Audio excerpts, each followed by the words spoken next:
Hello everyone, welcome back to the stream. Today we're here for some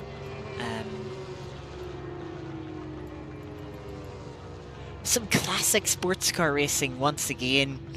It's our first proper race of the new year, continuing on from last year. We're back with the opening event, the Riverside 200. We ran this last year. We were in a Nissan R380 Mk.IV. This year we've had a bit of an upgrade. There were no Nissans in the field. So I've gone for a Ford GT40 Mk.IV. Much more powerful, I think a little bit heavier though. And so isn't as good through the corners, but has much more power down the straights. And is overall quicker than the Nissan was. Welcome. Good to have you, Vala and Iris. As we're just about to get started. Qualifying started a little bit early. A bit earlier than I was expecting to. So, gonna get going here. Got one car just want to let through. But yes, we're back here at Riverside. It has been nearly a year to the day. It is February 15th today. It was February 17th. This event ran last year. So, yeah, that's just how long it's been. This is our first time sort of in the top class of cars. All last year we ran with the Nissan R380 for most events last year, except for the last one at the Österreich Ring. I'm butchering that pronunciation. As a big lockup. Always gotta be extra careful on the outlap with the cold tyres being significantly under pressure. Two. Could be 1,000th. Separates the top two times. Blimey. But yeah, we ran the Nissan, a light car that's quite good on the handling, but yeah, struggles for straight line speed compared to the other classes. This time we're at the top end, cars with a lot of power, but either are as good as handling as the other cars or struggle a little bit.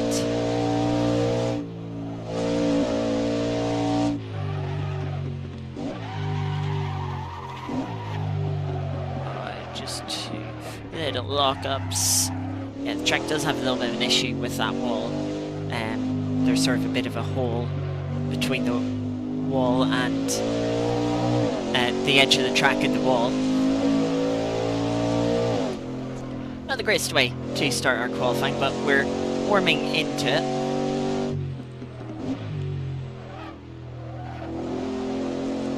These aren't cars that you do a one and done lap in. You kind of have to build up to a bit more feel of the car. Have to be quite involved in the driving as well.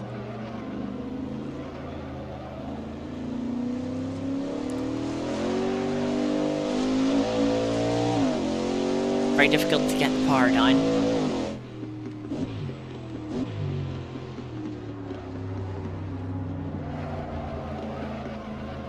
Hopefully we can use the power. Yeah, and we'll get past this car on the straight.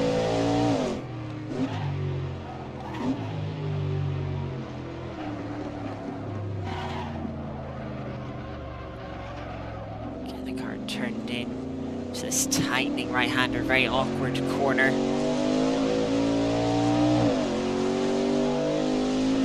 It looks like we have a bit of space on track, a couple of cars in front of us, but they're somewhat quick cars. Car actually directly in front of us is the sister Ford GT40 Mk.IV.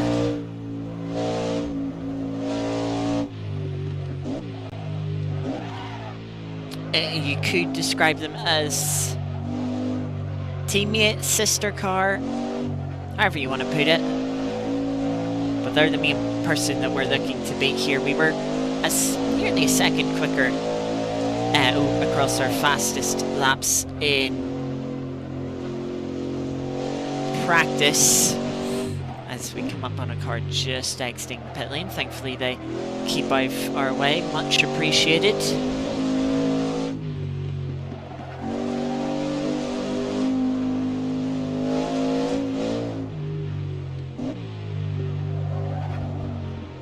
Trying to get the right line through this opening sector.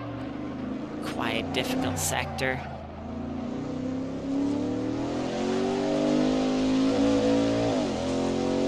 Especially in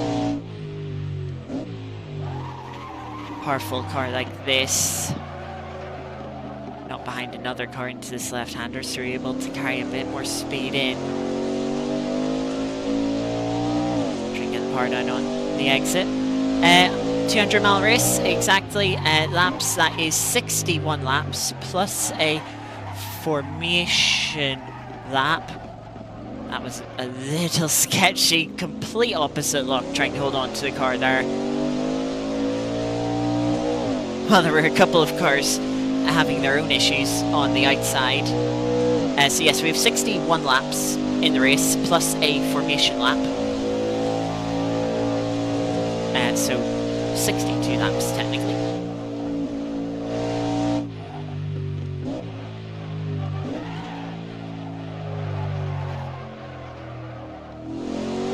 Had to really slow the car down to keep it out of the hole. A lot of understeer there. I think I slightly scraped the wall, but got away with it.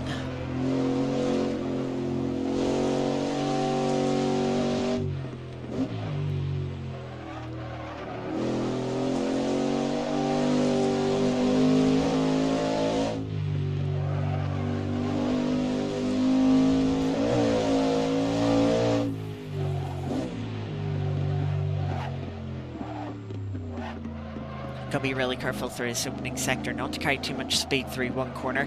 Can put you offline for the next corner. 49.2 currently our fastest lap. Gotta be careful, that crest makes the turning and braking, late braking, quite difficult for that corner. Then this right-hander, very difficult, as it was last year with the braking seen not too long ago. Yeah, just not able to get the car slowed down. Luckily we have a bit of space to the next car behind us.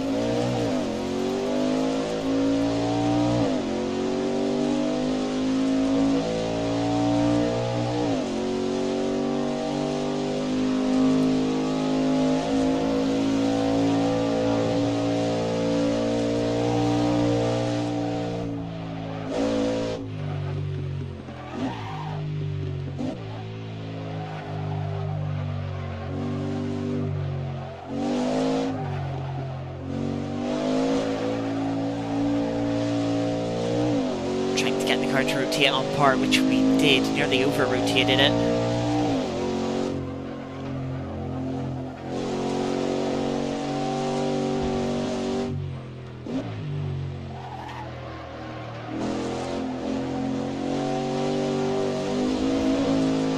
I'd be very close to track limits there, coming up on a bit of traffic here. There's also a yellow flag here, so just gonna take it safe. Sort of abandon this lap.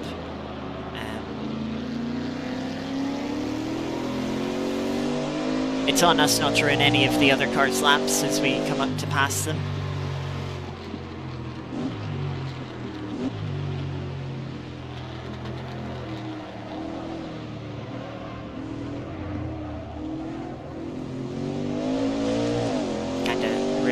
Laps anyway.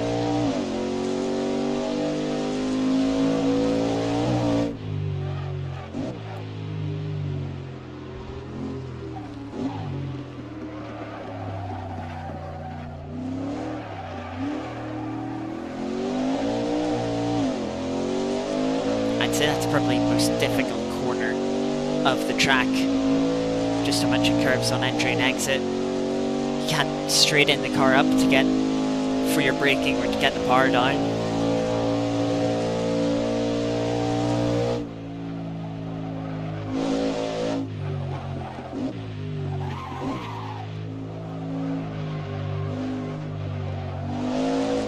Still about 11 minutes left in the qualifying session.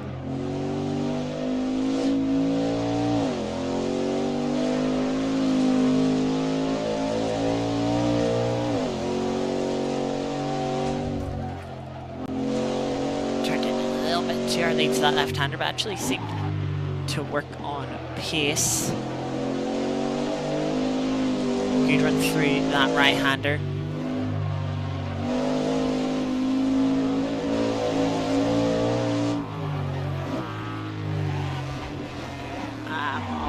Line here a bit. Oh, I slightly cut the corner.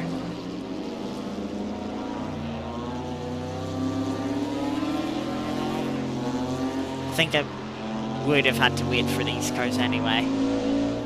Catching them at a bad point.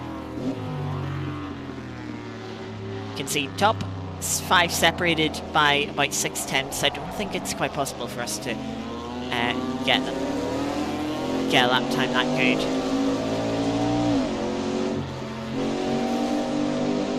Actually had a lot more straight line speed on those cars than I thought I did. Can't maybe weave past them. Oh, if they messed up that braking zone.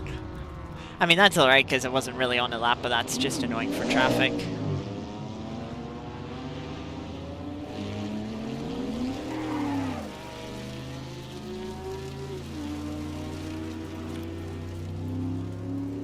I think I'm gonna wait a little bit.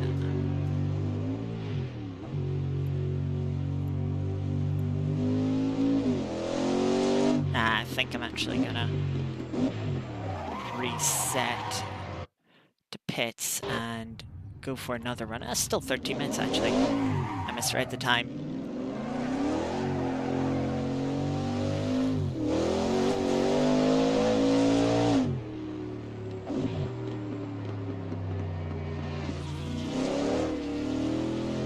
Let that car through because I have to tiptoe a little bit through here on a night lap. The cold tires.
Just go left here because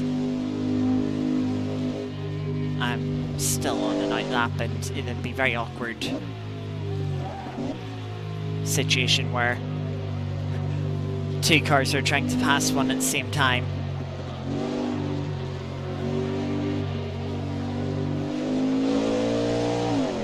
Evening, Geeky. Good to see you.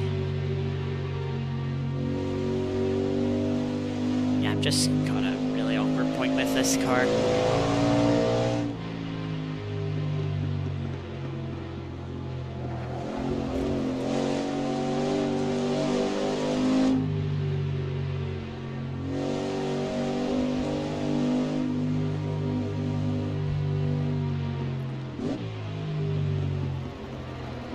Got one car off there.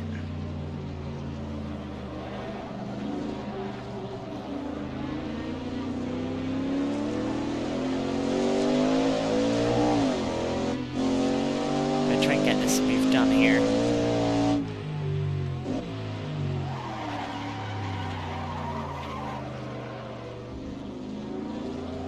Near the...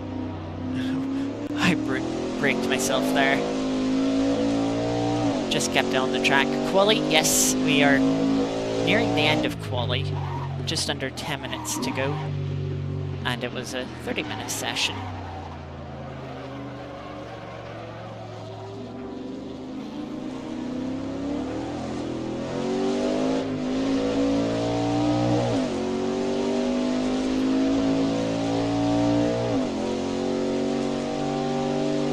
I feel like we don't need to improve. I get the feeling that the other cars that we're kind of in contention with aren't gonna improve past us.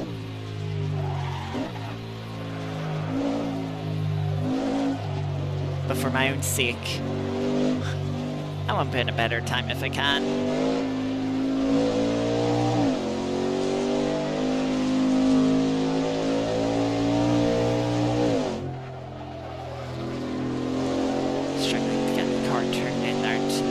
Left-hander of T1. Wide for the car in front.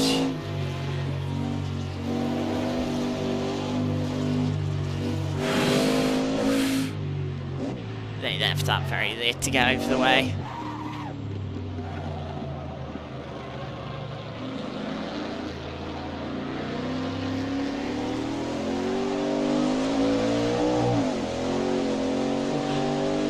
Moving around there.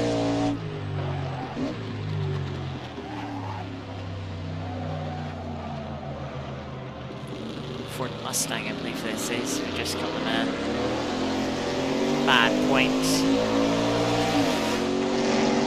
Not knowing Ford Mustang, one of the better cars in the straight line, made it a little bit trickier for us to pass.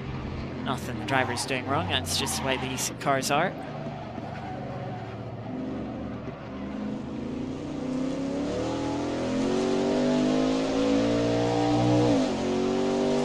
Despite actually being held up earlier in the lap, we're on for an improvement here, which I wasn't expecting. Just a couple of corners to go. Got that one very well.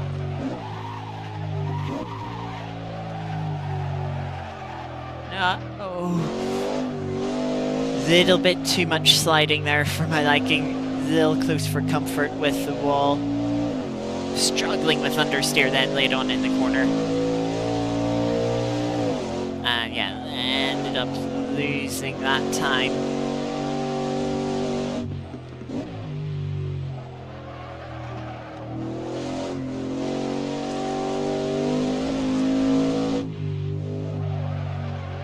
And a little wide for the apex there.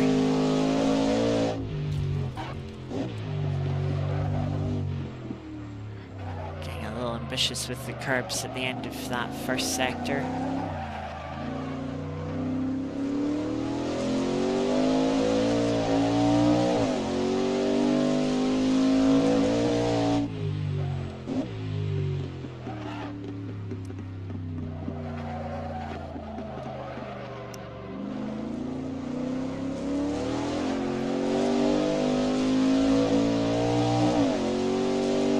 Well, we're back to even on our delta.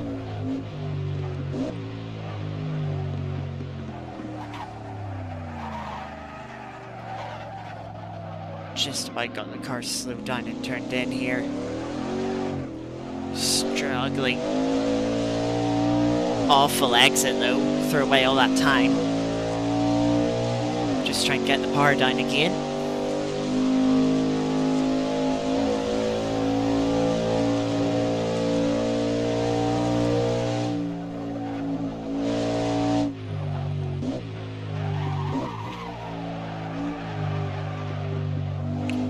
Much nicer into this final corner. Really flirting with the wall. Got a good exit from the corner. Didn't actually make up any time. Little tap. Okay, thanks. just completely coming out onto the racing line.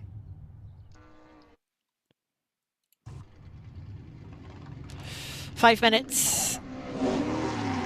We'll have time for a couple of laps.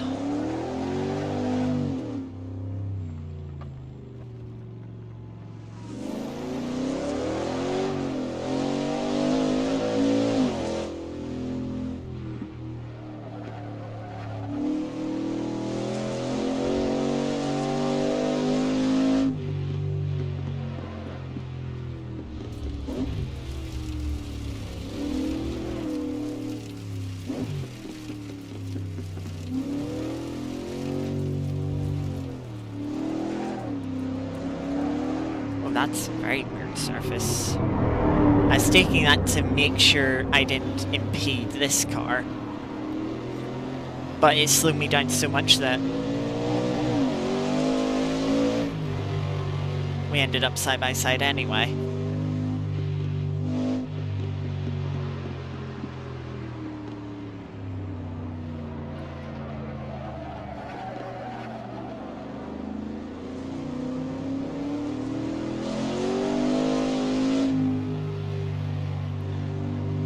Wait till the back straight here just to pass them safely.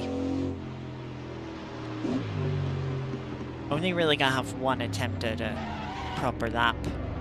Both cars in front run wide off the circuit, so we'll take those places a little bit sooner than I was intending.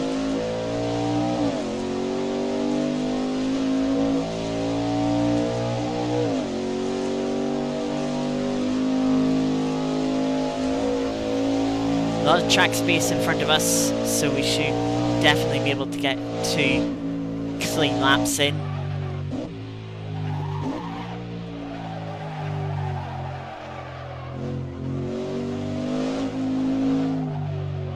Probably won't have the grip for this first one with the tire pressures still being low, but we'll give it a shot anyway.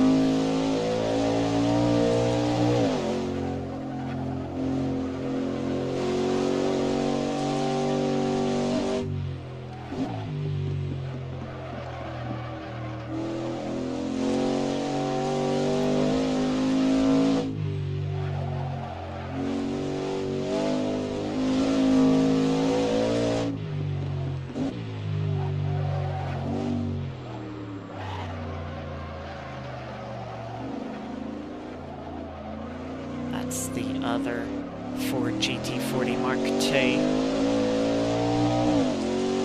in yellow.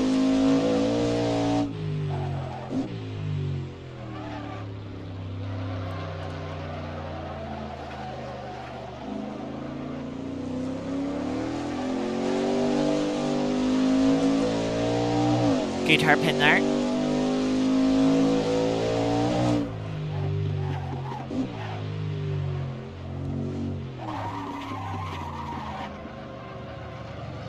A little bit of a front lock up there, pushed me a little bit wider than I really wanted to.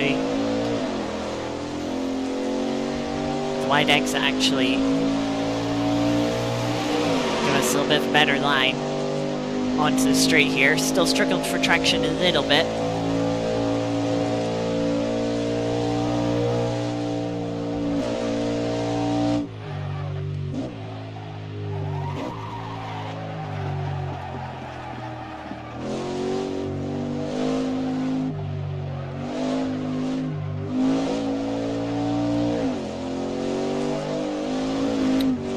It's just way a little too aggressive, trying to pick up the throttle, slid the car into the wall.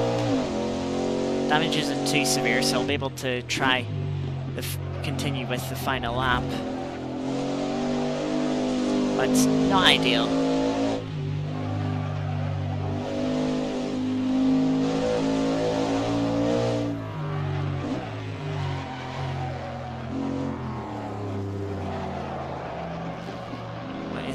Ideal is if we catch traffic at a bad point.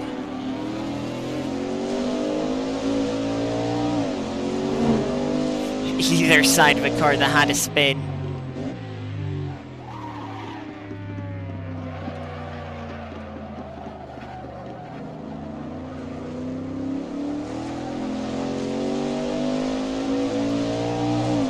Again, good hairpin.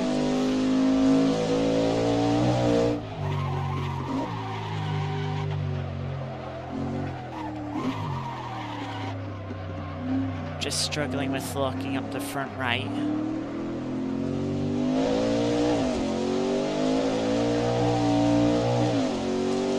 I thought it was a good drive over the hairpin. Traction seemed clean, little wheel spin, but I guess didn't get a lot of momentum out of the corner on the tighter line. Again, it'll all be down to the final corner.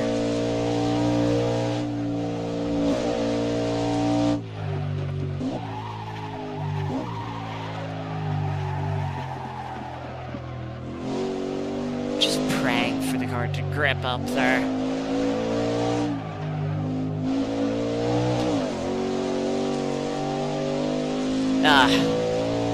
Oh, we did drop to 7th in the end. We actually could have done with the extra half a tenth or so.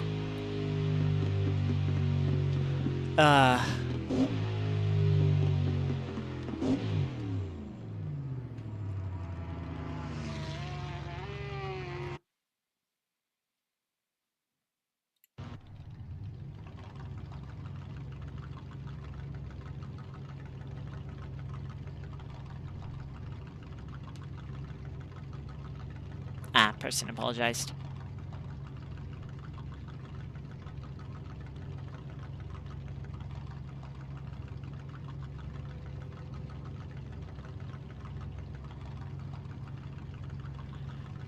Look at the sectors. 10th in Sector 1. Never actually improved in Sectors 2 or 3.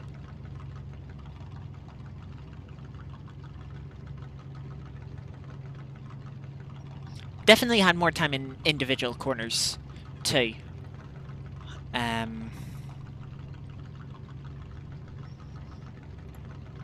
Yeah, definitely had time in more individual corners.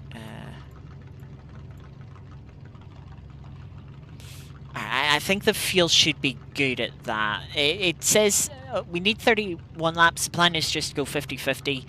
The formation, that makes an even number amount of laps, which is quite nice. Yes, the idea is to go 50-50. Despite it saying that's a little bit low, that doesn't get us 31 laps. When we get to the race, we're on heavier fuel, we'll have traffic. The fuel usage will probably be a little bit lower. So it will be. But you can see the grid there.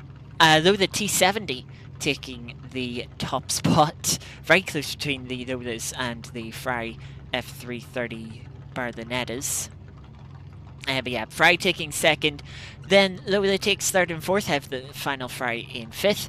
First Ford GT, the X1, takes P6 just in front of us in P7, and our sister car in P8. Have an Alpha T33 in ninth, and another Ferrari that has seemingly quite struggled down in P10. A little further back, we've two Porsche 910s just missing out on the top 10, ahead of an Alpha T33.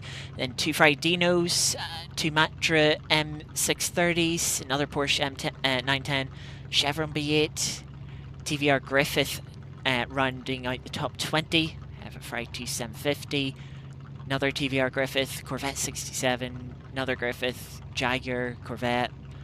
Then we've got a few Mustangs towards the back of the top 30. Down a couple of Jaguar E-Types just missing out on the top 30. Barth Simca.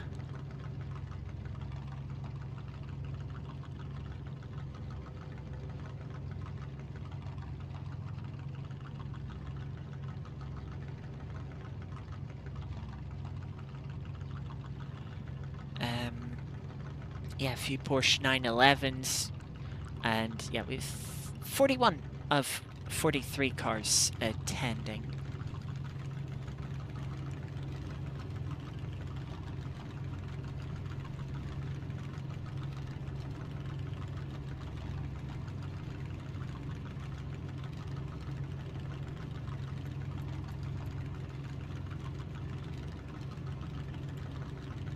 So we have a few minutes before the race begins. As mentioned, we will have a formation lap.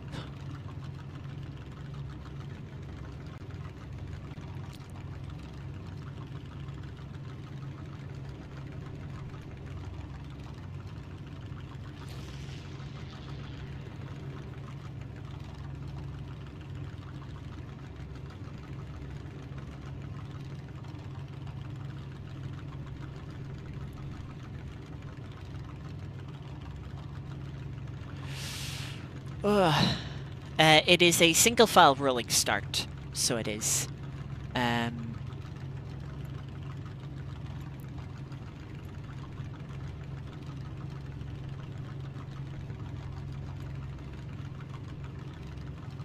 At about 100 miles per hour, 160 kilometers an hour.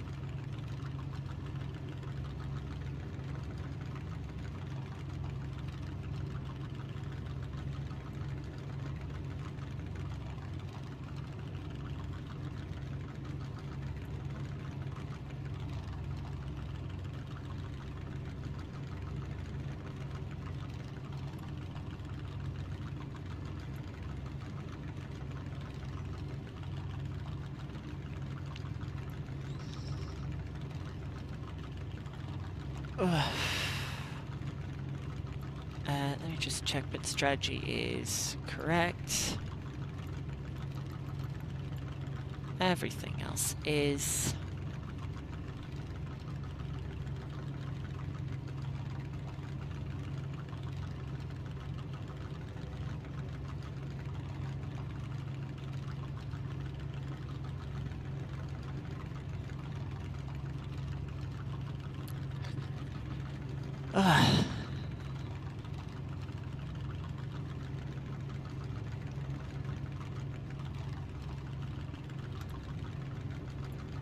Right.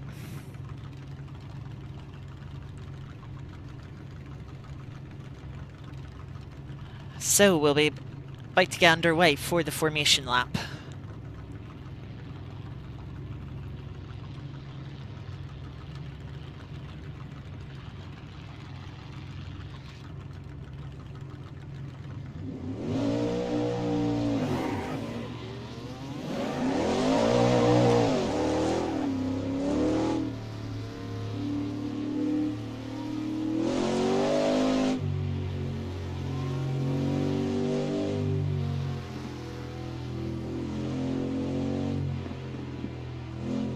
Redress of positions in front.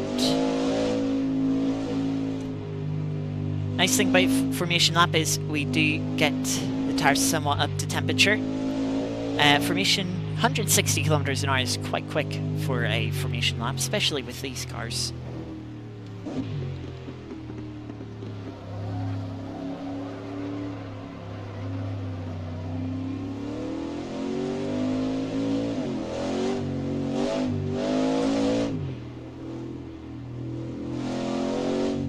But with these cars, we're not allowed to weave to help warm up the tires.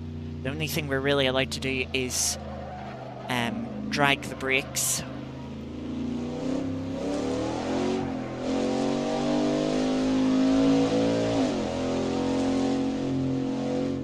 But you can kind of use the fact that, you know, you slow down for some of the corners here and then you speed back up to kind of use wheel spin to warm the rears up at least. Try and pull our steering lock in through the corners. Just to try and get some energy.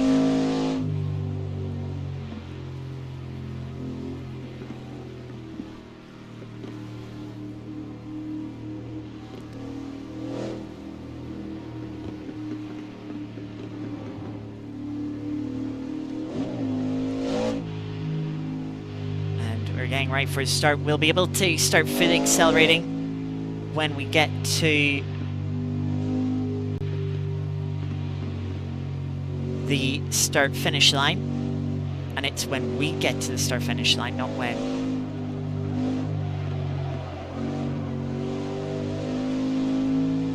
Car in front does. Though it kind of looks like everyone's going a little bit early. So we're underway now for the Riverside 200.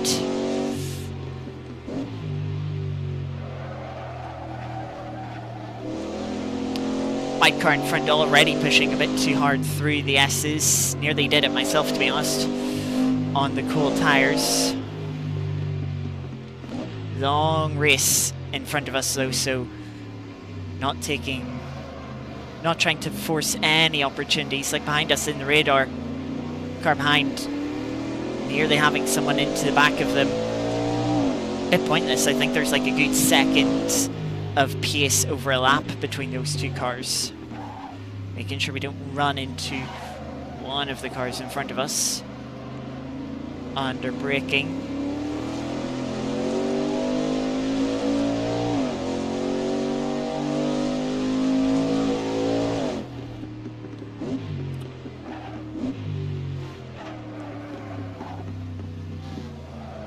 Yes, so the white fry there, just slightly tapped the Ford. Really struggling with the rear end there, trying to put down the power. But yeah, but the white fry really struggling on this opening lap of the race. Maybe just struggling with the corners a little bit more, maybe has a bit more straight line speed here, but the Ford gets alongside. They're going to be side by side into the left-hander here, and then braking for final corner. One of the cars in front has already got up into the wall. Thinking about trying to get to the inside, but very difficult with the grip we have available to us. That's a clean, mostly clean opening lap.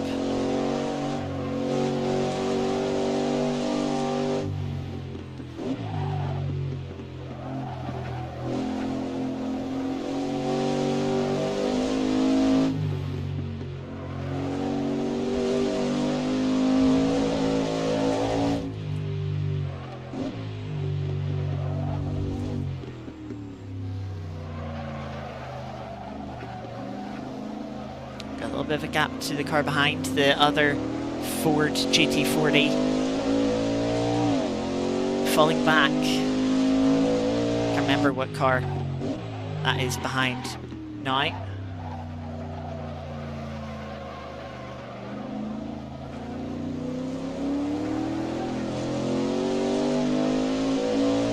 Could be that other Ferrari that qualified out of position, in fairness.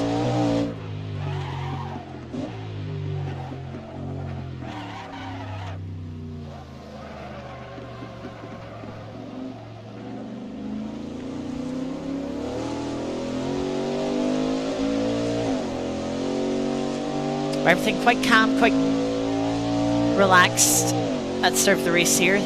Just small little gaps between the cars. Nothing too much in the slipstream though here. Got a massive run on that GT40. Who's trying to outbrake us around the outside. Overshoots it, gets into the wall. That's going to be moved on for P5 with the slipstream.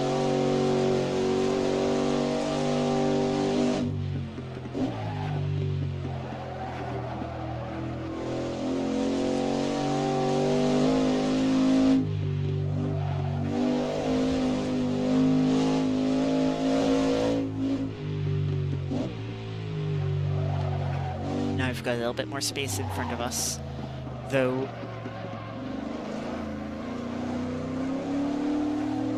it's not space for us to push up into. That's the thing, it's very easy to overdrive these cars.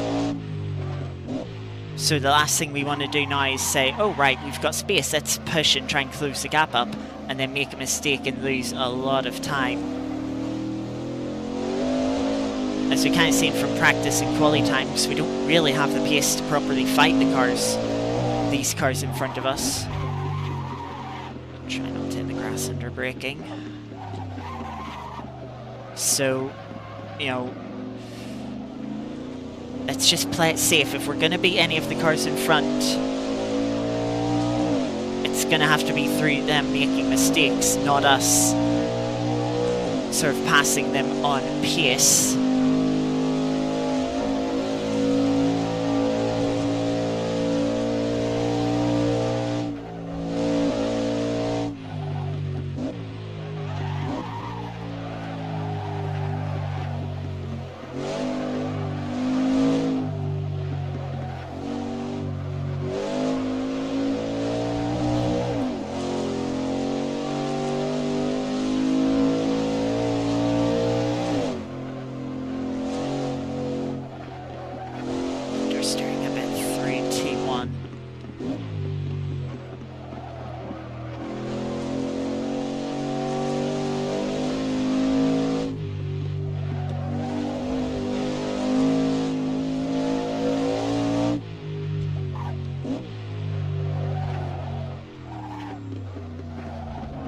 are starting to lose touch a little bit with the cars in front, but that's to be expected. A little bit of a pace difference.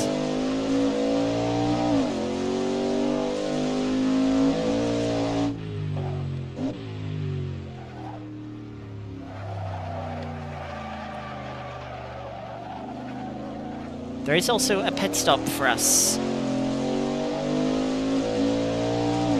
We need a lot of fuel to make it to the end of the race, and as such we do have to pit for fuel at the halfway mark. I don't know how our pit stop will compare to those in front of us in terms of being quicker or slower.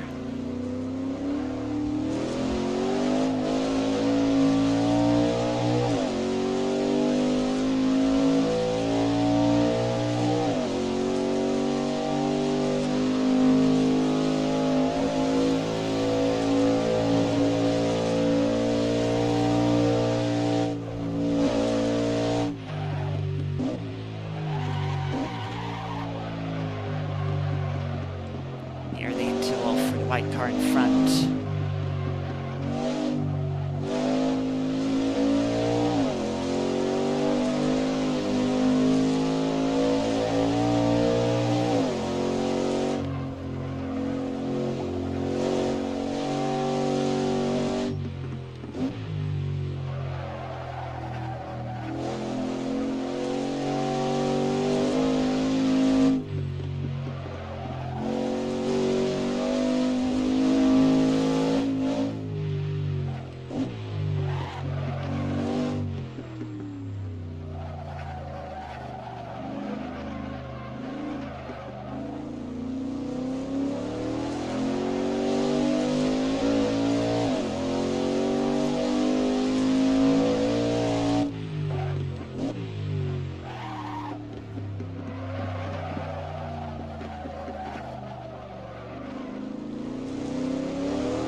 Thing I want to do is just try and keep sort of a gap between me and the cars behind. That's the one thing I would like to do.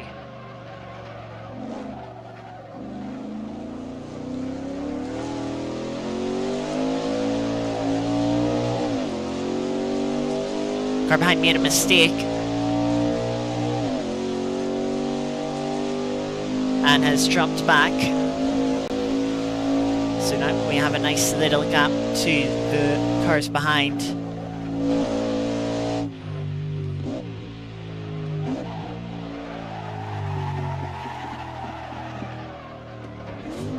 Ooh, sliding just a little bit too much. We avoided the wall, but you can see there we still dipped into the hole that there is in the track surface. Just car not turning at all in the later half of the final corner.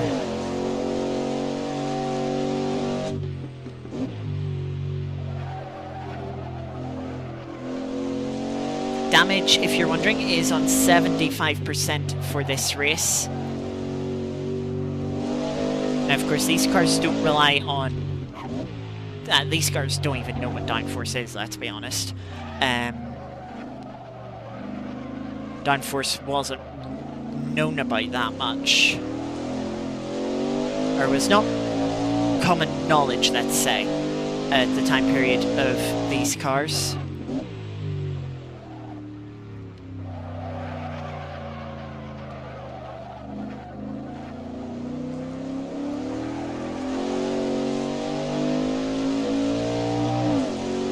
So, you know, it's like bodywork damage.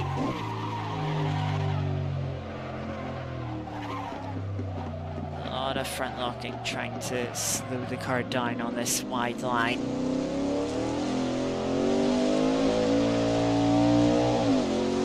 You can see the leaders are starting to hit traffic. You can see them popping up on the relative top right.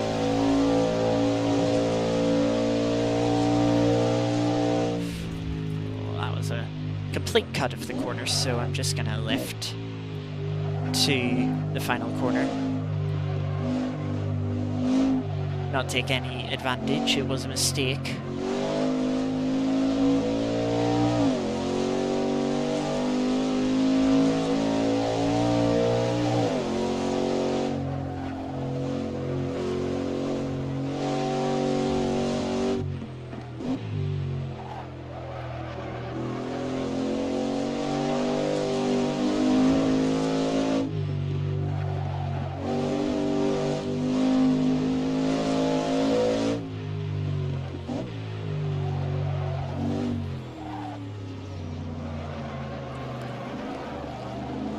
So catching up to a couple of the smaller cars here. Certainly get past one. We'll not get past, well, we will get past the second. They leave the door open for us. It wasn't quite close enough, in my view, to get past them, but even with a bit of early braking, we were able to get alongside, but we did the move safely. Gonna lift. I don't want to make the move into this corner. Or do I? I've thought about it for a little moment, but this is a very tricky braking zone at the best of times, not when you have a car directly in front of you.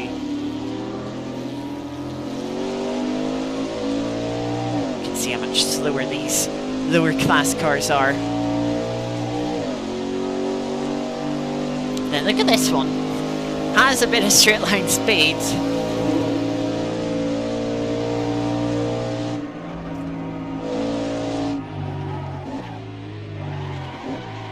Not making it too easy. Oh, sort of locking the front tire up a little bit, but I knew I had to scrub off a bit of speed.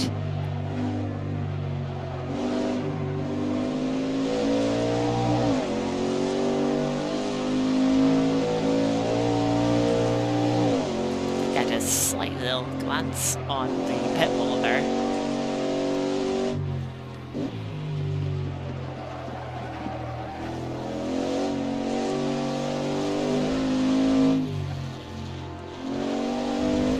See what that apex was behind the red car.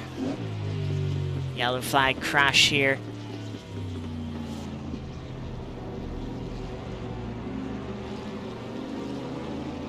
Kind of show that we'd like to get to the inside here.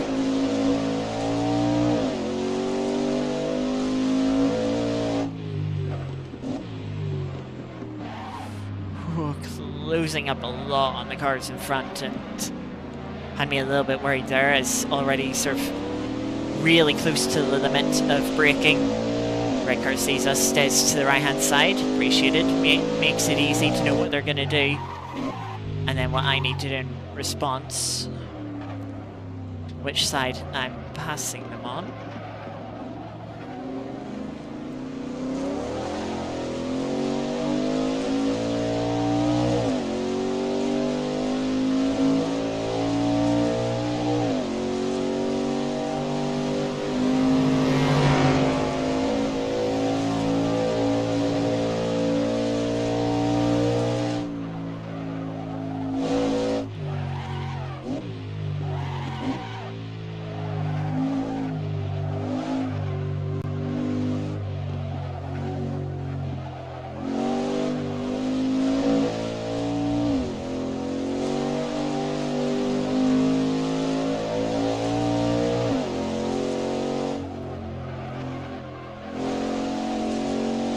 Lap 9 of the race, or 10 if you include the formation lap. We'll just include the formation lap, as that's what the overlay, the HUD, is going to say at the bottom when it flicks through.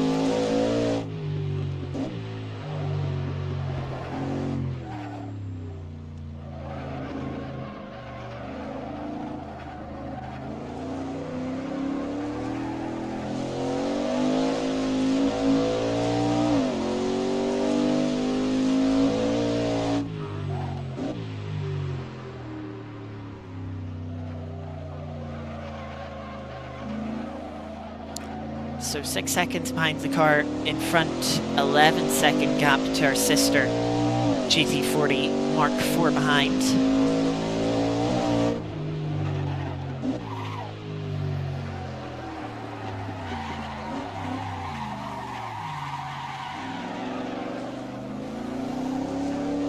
How I held on to that, I do not know. I really thought that car was gone.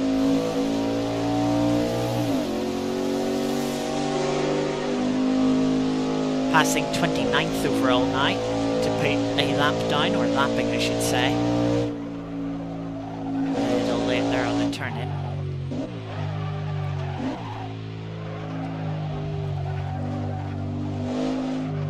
Sort of trying to do a little bit of rally line, sort of cutting the inside of the corner with the inside wheel.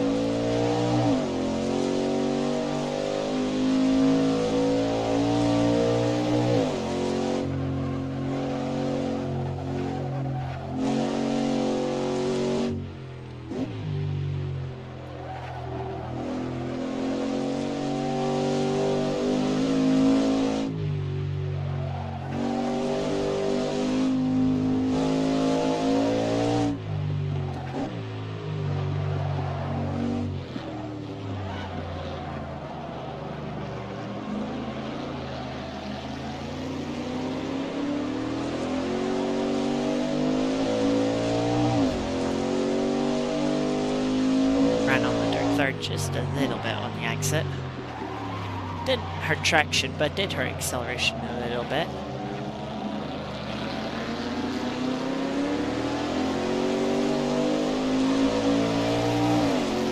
Coming up on two of the Ford GTs.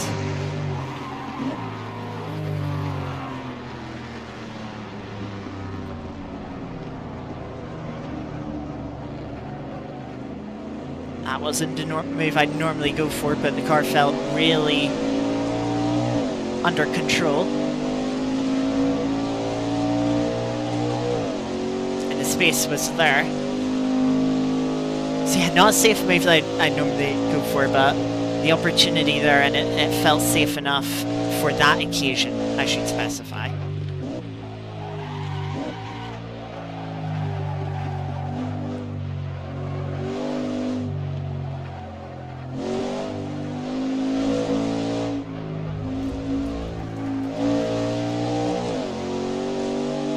A little bit of rally line on the exit of the final corner.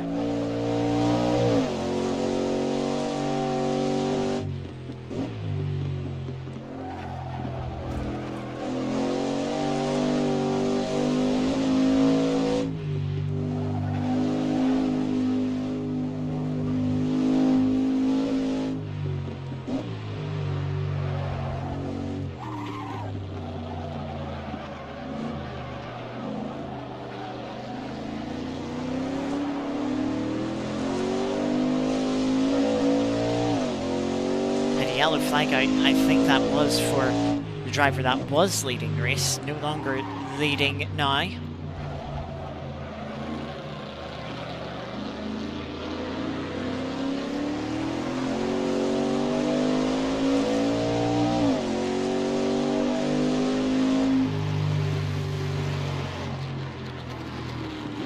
Just gonna lift off here and get this Mustang on the straight.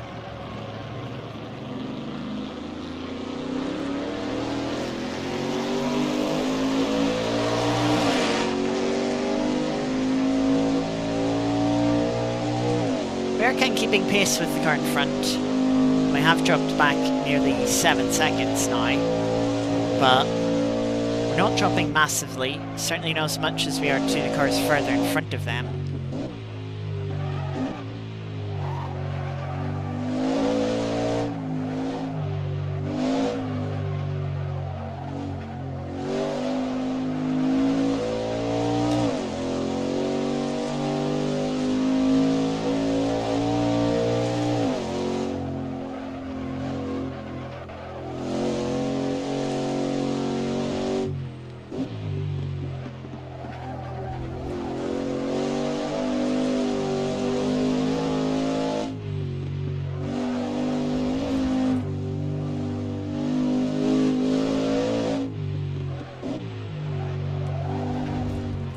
That's technically a little bit of a cut.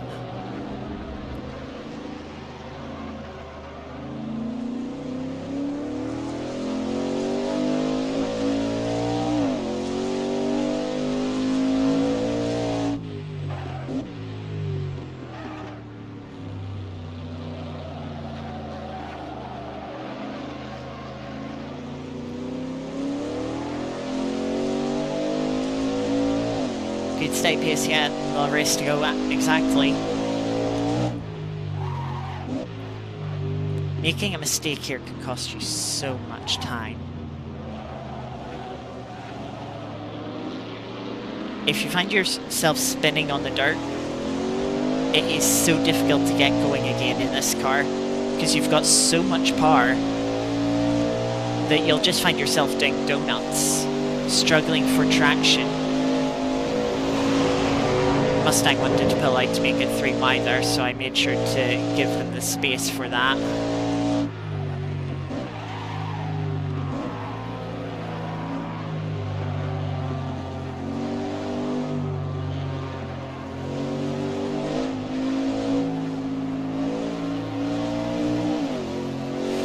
Oh, the car just not quite gripping up. Didn't get any damage from that time, because I already tapped the wall there, I guess.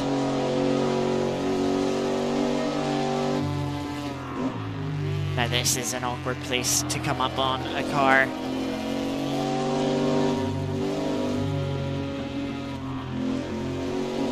Kind of going like that when they take a bad line through the corner. Sliding our way through there. They were just on a slightly poor line, and that gave us an opportunity that might not normally be there for a driver that's a little bit tidier, has a slightly neater line,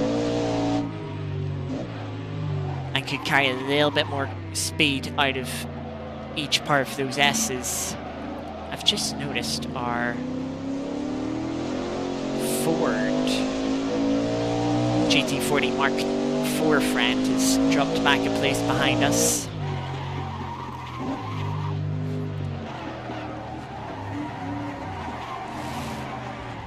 I kind of realized I was locking up a bit too much. Careful with the power here.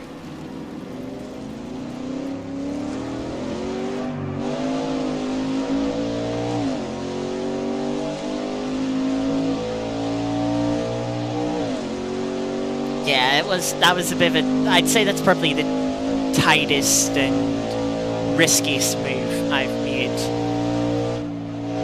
this race so far.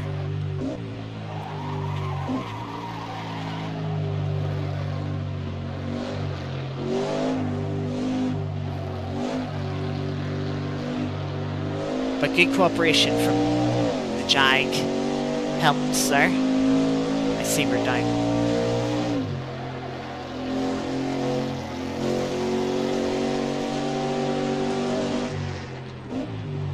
Get past that yellow car going into the S's here. Rear end sliding a little bit.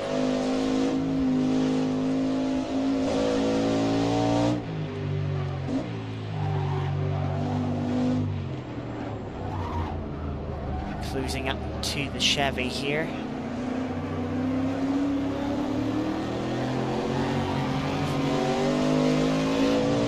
Trying to take a slightly tighter line there to get past the Chevy, but the tighter line meant I struggled to get the power down.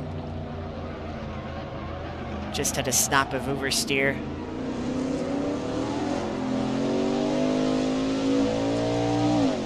Yeah, got lucky the car didn't spin round more on the dirt.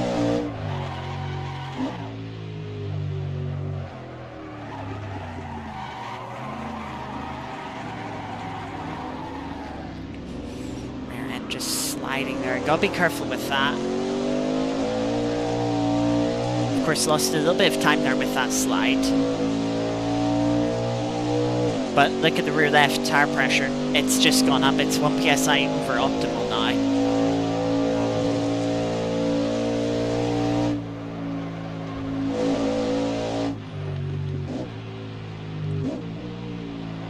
And that means it has slightly less grip. Because it has slightly less grip, just getting caught in the hole.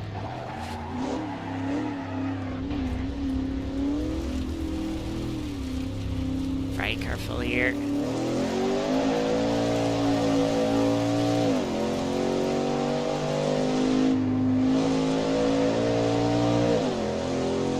Because it has slightly less grip, it will slide around a little bit more, and we can see how slidey this car already is at the best of times. Yeah, so a couple little mistakes start to creep in.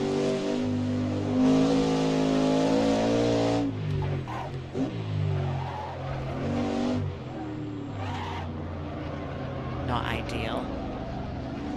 Still got a 10 or so second gap to the car behind, who set personal best last lap, but was over a second slower than our personal best last lap. In fact, there's actually again been a change of position behind.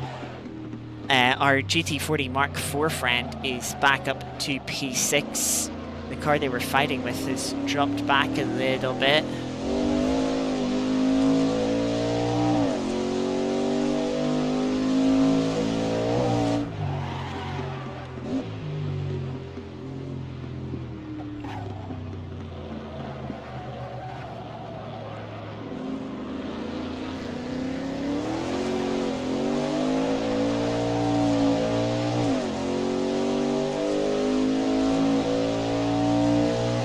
Tires are going to wear out a bit throughout this stint. We are going to put new tires on for the second half of the race.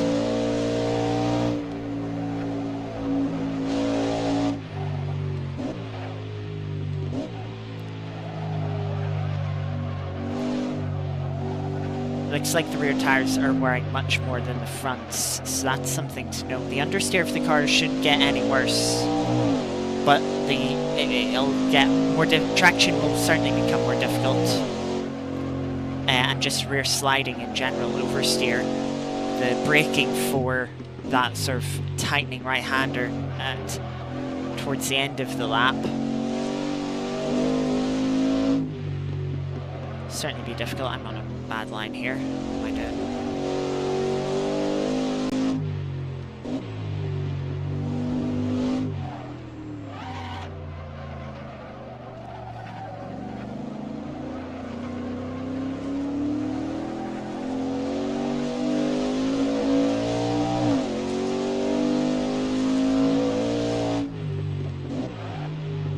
Yeah, so the car that was previously behind us last lap said 2:02. So something happened to them. In terms of, yeah, fights for position, we kind of find ourselves in a bit of no man's land. Not helped by the couple of mistakes that I have made recently. That's kind of just where our pace is also this race. You can see the car behind has actually come back onto the relative. But I was going to say, yeah, we didn't have any cars we were fighting for position with on the relative.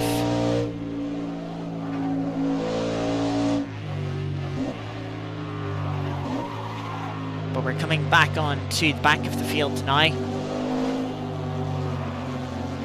to lap for a second time. That car's going to go wide, that's down to the inside. That works. You can see side by side here for 36th and 37th, so just gonna take it extra carefully here. Gonna get one, gonna use the part to get the second.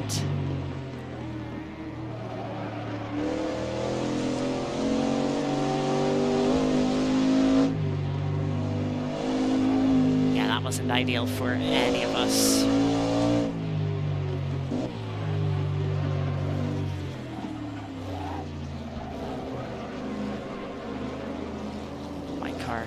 Keeping to a tight line, so we'll go to the outside.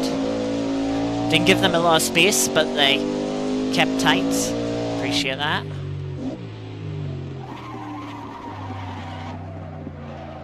A little bit deep into the hairpin here. I feel like there's a bit more grip on the darker patch of tarmac. Is really struggling for traction. But yeah, I feel like there's a bit more grip on the darker patch of tarmac on the inside of that hairpin, which is why I've been trying to stick to it. But also gives you that little bit of safety margin if you do run in a little bit deep, that you're not immediately running onto the dirt.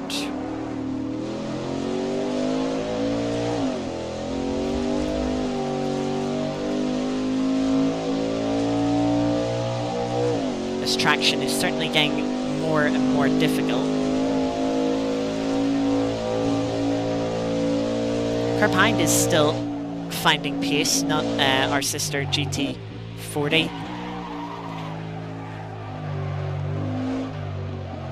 Rear of the car just sliding a little bit into the long right-hand final corner.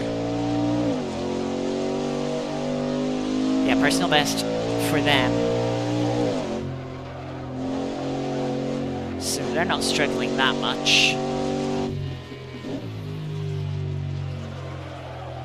Patient here, a bit too quick, picked up understeer, not a good place to pass there, and annoyingly we now just don't have the momentum. I was thinking about the same move we pulled on the Jag, but it'd be too risky.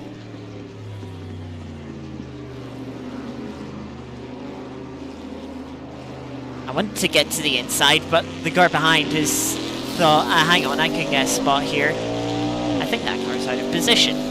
That doesn't seem like a low-class car.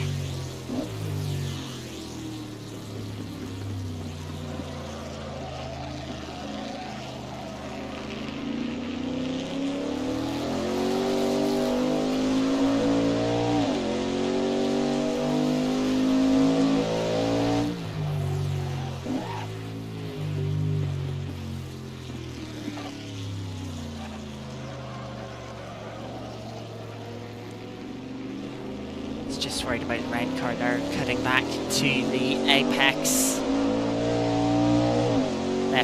Left the door open.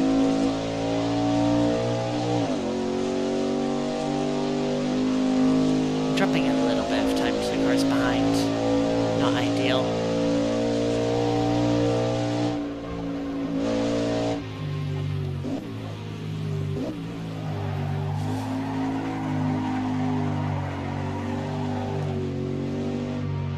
Whew, that was a big slide.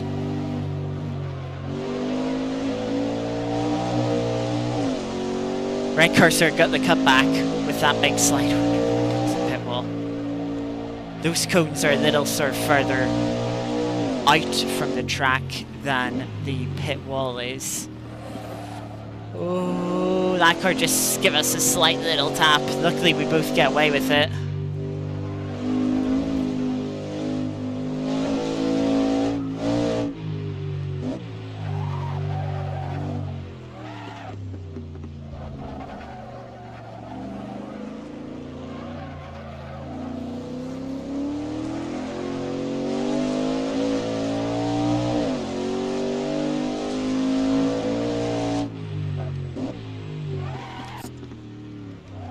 Not even a third of the way through this race yet.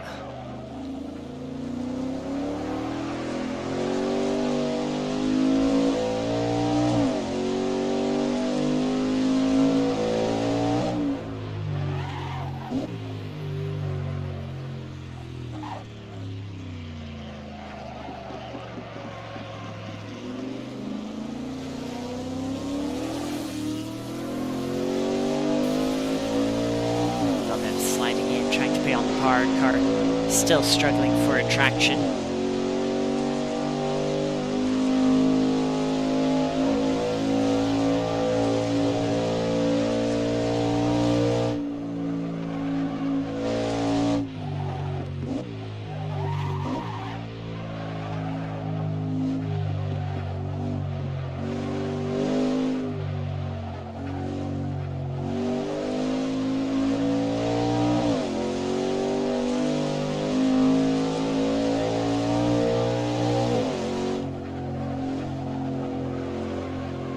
Looks like we've got a bit of freer air here.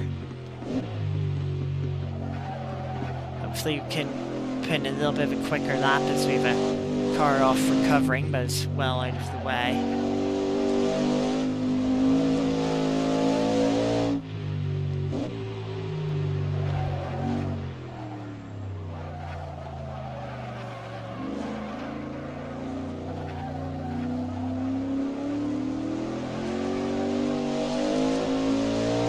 Nice to have a good lap just to show that, yeah, I can run the pace that my personal best is at. You know, that wasn't sort of a fluke.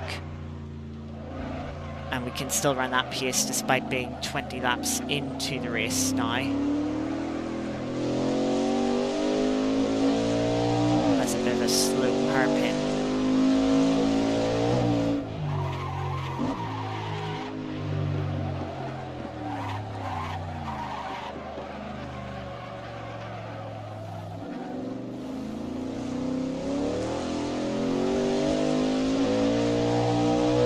Good traction there.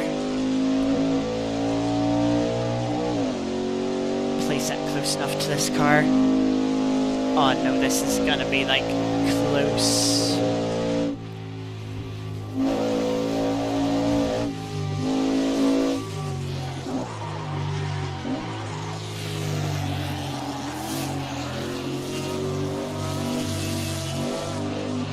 Oh, they're really hanging the rear end out. I was hoping they were going to hold a slightly tighter line through the left-hander part, but I didn't quite judge it correctly, so I had to get on the brakes, which made that much more difficult than I intended it to be.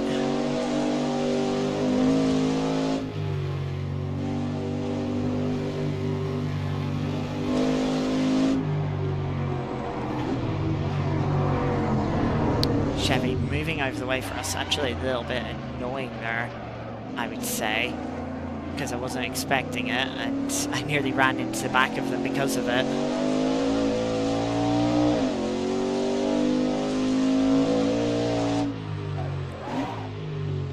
left has found itself over pressure.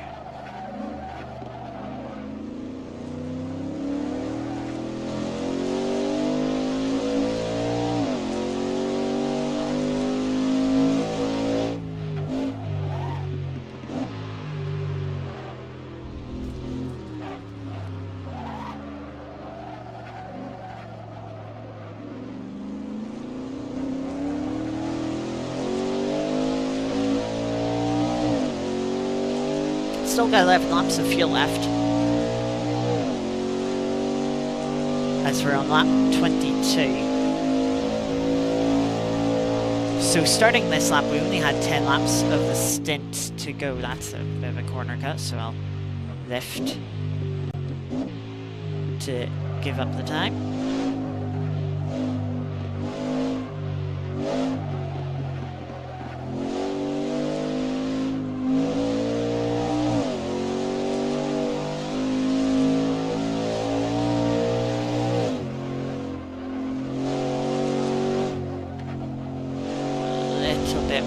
Jump over the dirt.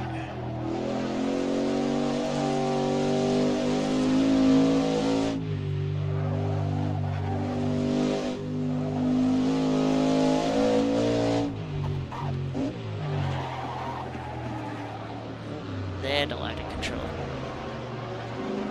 Coming into this right-hander. Not ideal, but we held on to it.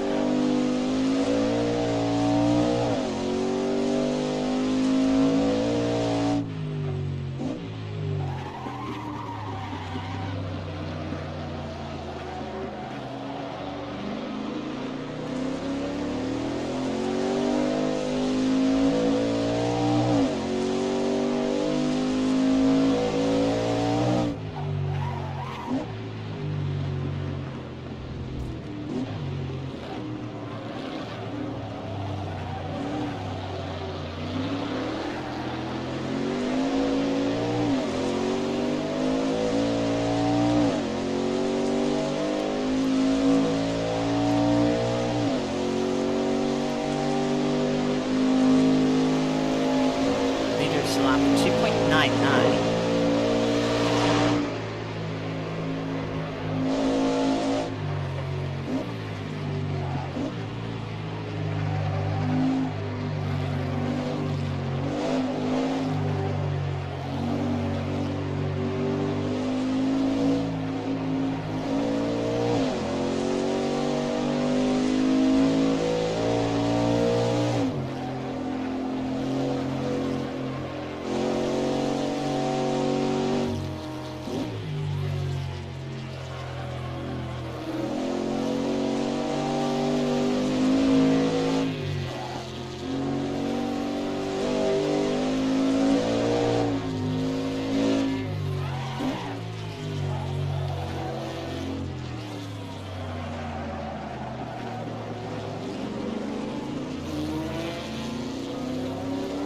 Close there.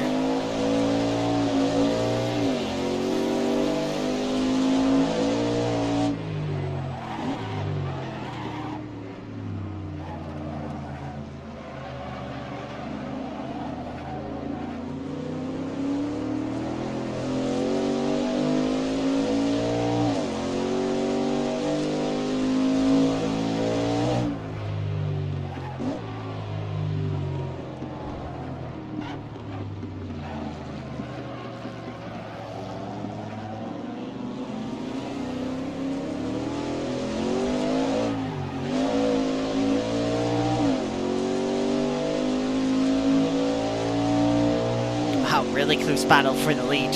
5 thousandths separating front two's lap time. Last lap.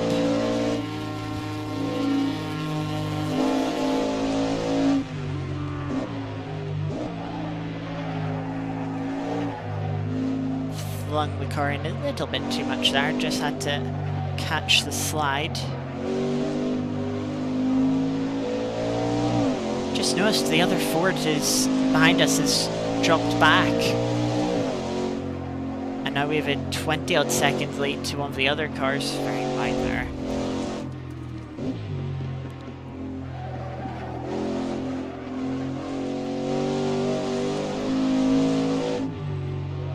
sun appears to be coming out.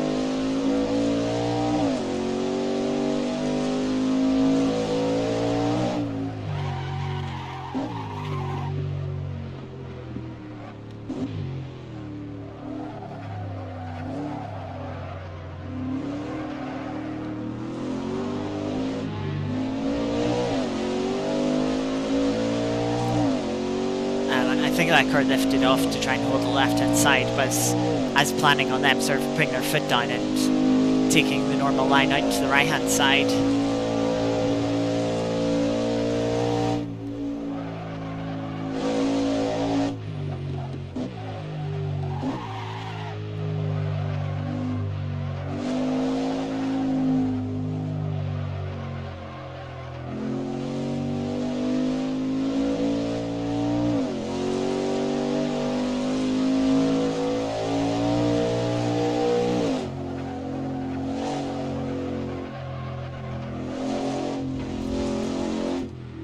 Struggling with that T1 now, just with understeer. Getting more understeer than I'm expecting, especially since front tires don't seem to be wearing, but grip definitely feels reduced through T1 from the front end.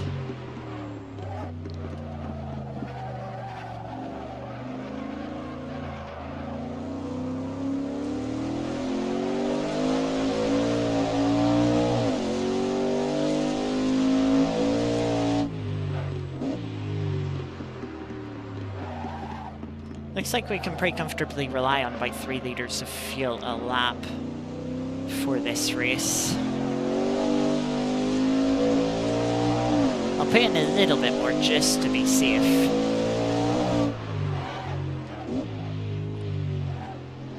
But that is a little bit less than sort of what we initially fueled up with.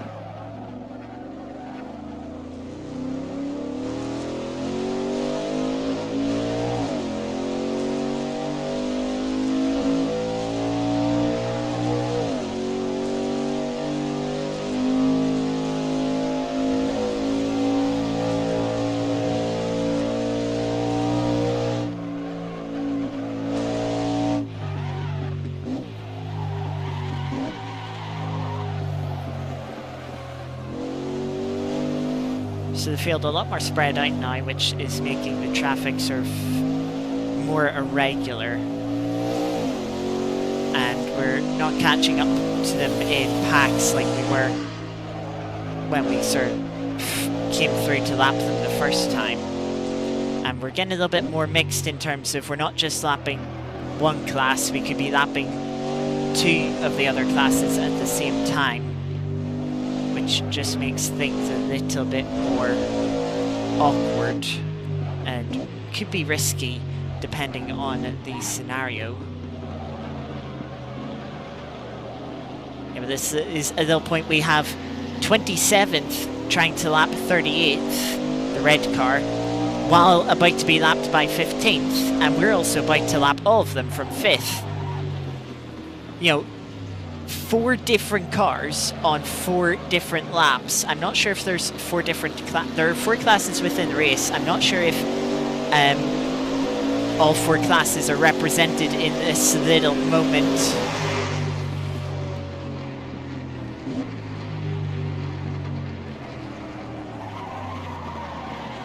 Oh, a little bit of a lockup.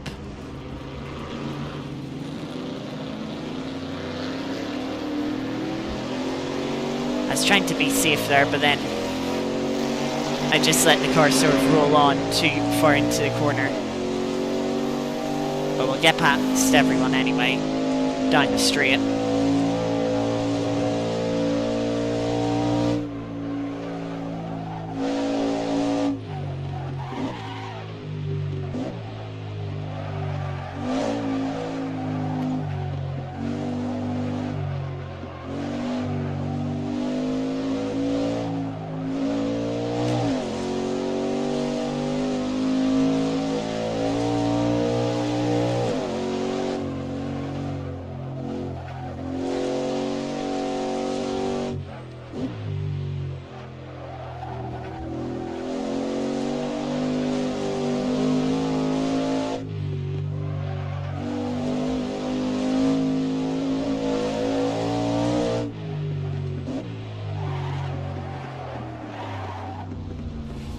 car in front having a moment, spinning into the wall. I think we did that last year. Is easily done. We're also sliding a bit, coming up to that left-hander. Just a bike getting the car slowed down. Had to use the dirt a little bit, which can be a recipe for disaster. That can be kind of what sends you off into a spin. Don't know if that's what the light blue car did or not, but they certainly had a spin.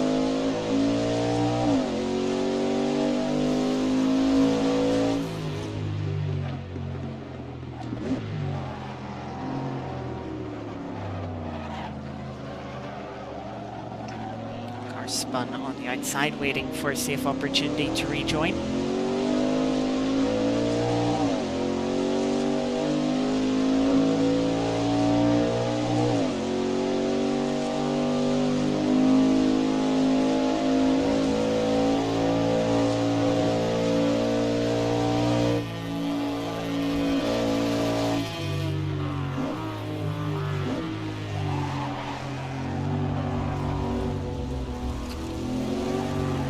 Trying to make sure I stuck on a tight line to not get up into that white car, but I went in a little bit too tight and got onto the dirt. Car sliding an awful lot. Of course, when you get onto the dirt, the tires pick up dirt. And that heavily reduces your grip even once you get back onto the tarmac, so you have to take that into account.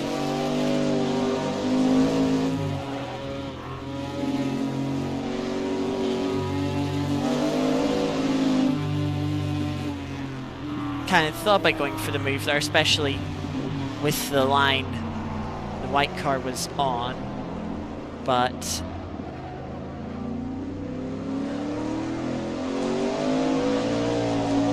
didn't quite set it up properly.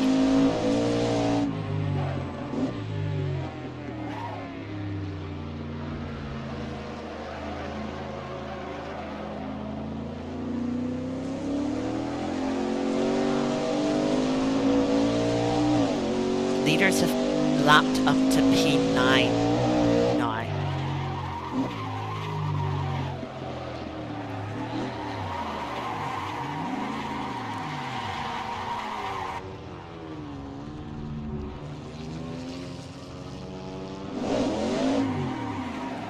Let's wait for that car to go past, and then I can make a much safer rejoin over here.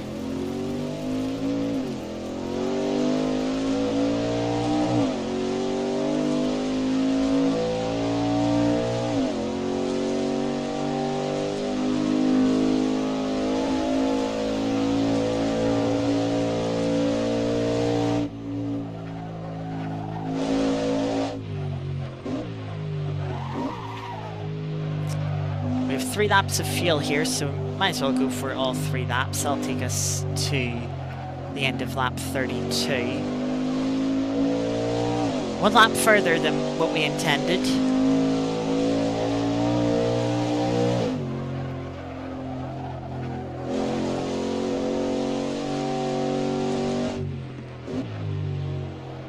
And we'll also have like half a lap still in the fuel tank.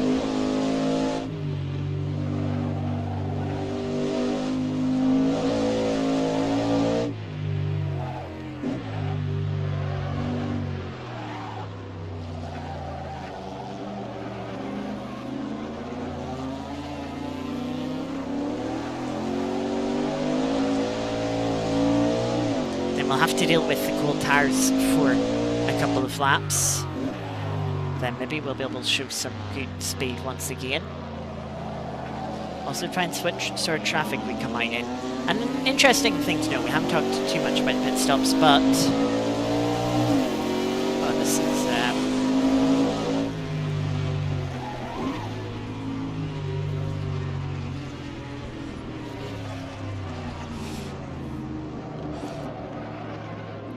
just able to nip by the red car. Yeah, that's another one of those awkward moments. A couple of the cars there are fighting for position. So it wasn't quite 4 cars all lapping each other, being lapped or lapping. But it was nearly as hectic. Practically was, to be honest.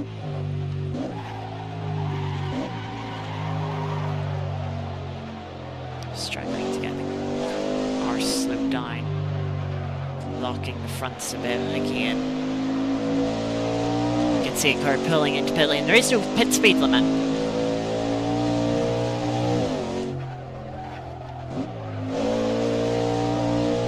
Don't know why I shifted down there. Not a good idea.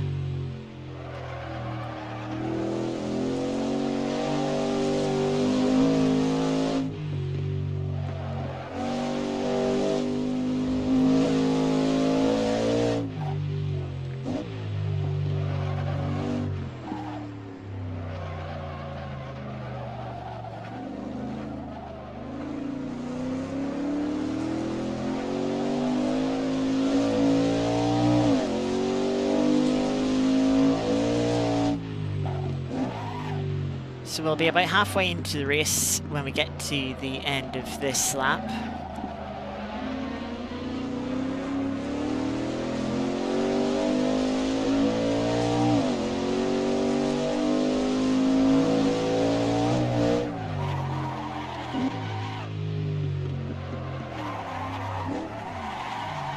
Again, just the rear end.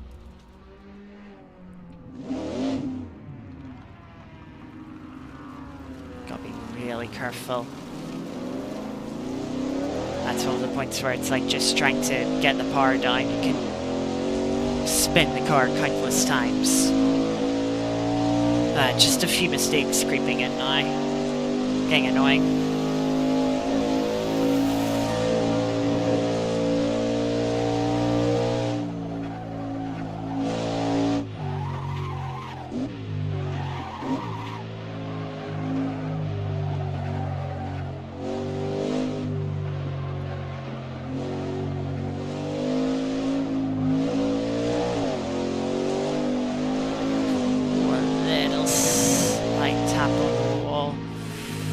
That was a very narrow line from the red car.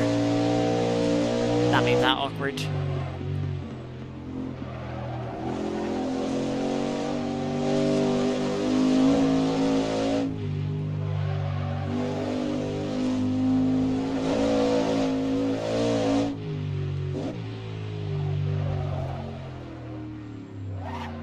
So we're pitting at the end of this lap.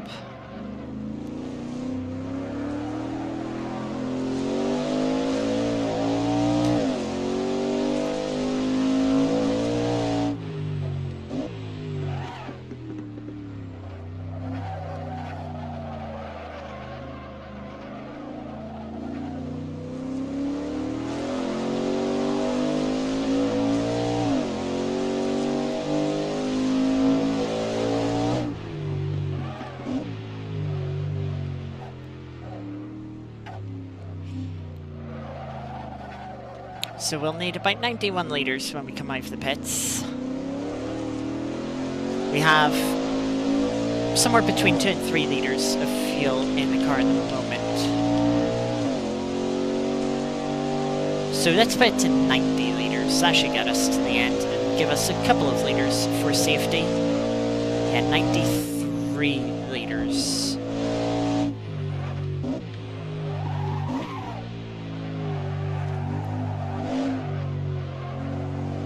Should fill us up to about a litre over. Or let's go 91 just to be safe. Right, our pit box is quite near the end.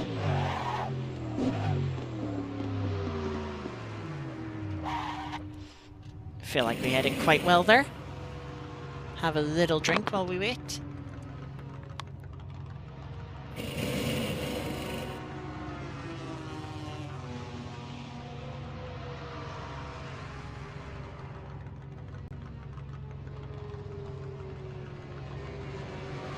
Refueling is very slow for this race, or for this car at least. I believe all the cars have different refueling rates.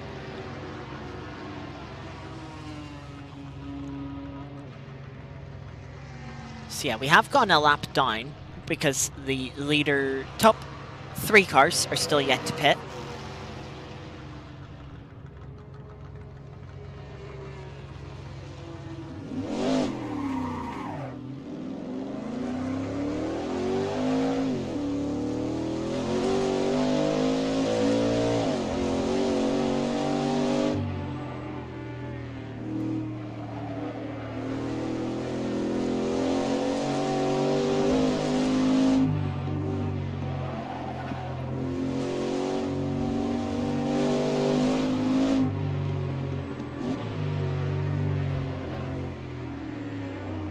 Just being a little bit careful on the cold tire. Do have third place behind us. We'll kind of let them go there simply because we don't have the grip at this stage to hold them back. They have pitted. And they will have got their tires up to temperature. And they're a little bit quicker than us too as well. We did get jumped in the pits by one of the other cars. Not sure which car that is that has jumped us for P5.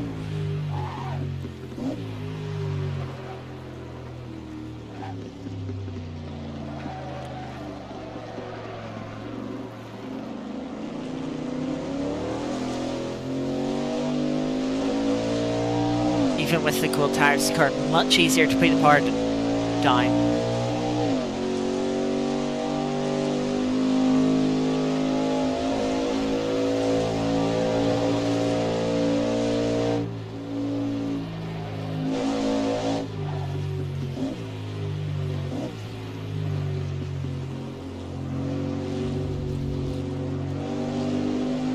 There's our sort of tire marks when we took a little bit too much dirt trying to keep tight on the inside of another car.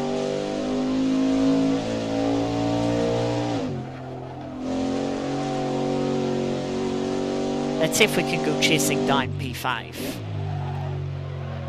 Actually have a bit of a battle this race. That would be nice to have.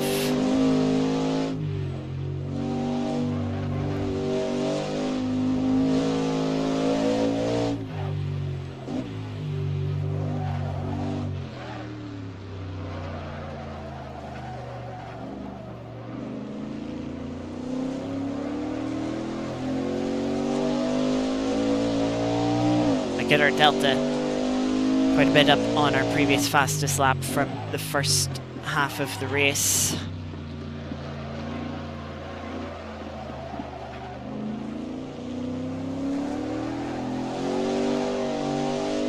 That was quick through that hairpin though. We did that pretty well in our previous best.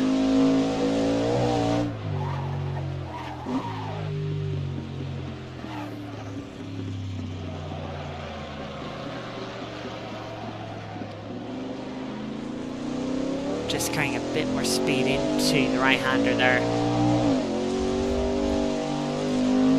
But running a little bit wide.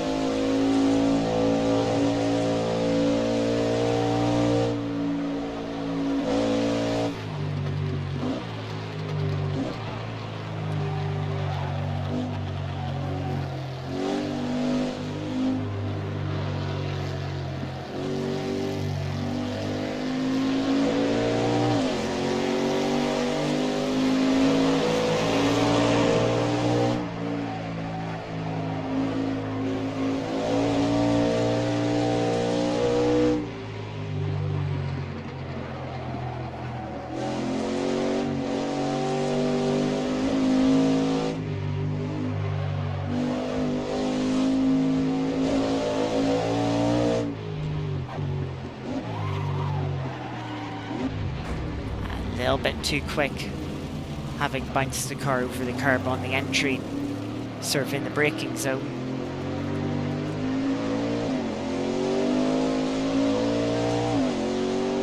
Car in front set a new personal best, so they're obviously quite in tune with their car, which might make it a bit more difficult to try and chase them down.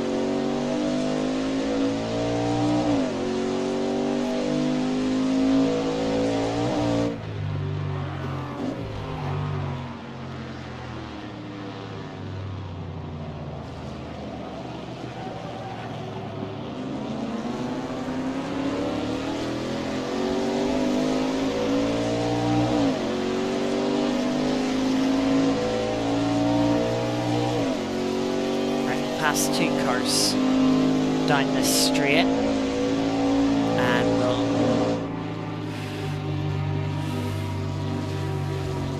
that was very awkward timing with the third.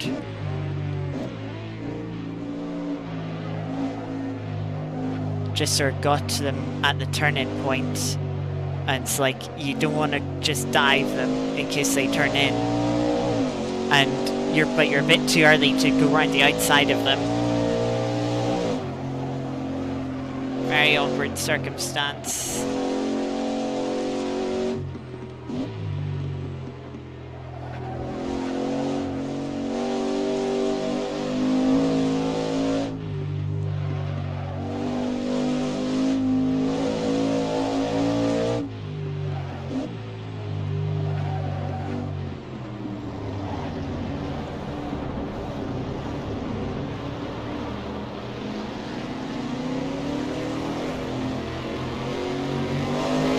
I went to go to the left-hand side of that Corvette, but it wanted to stay left.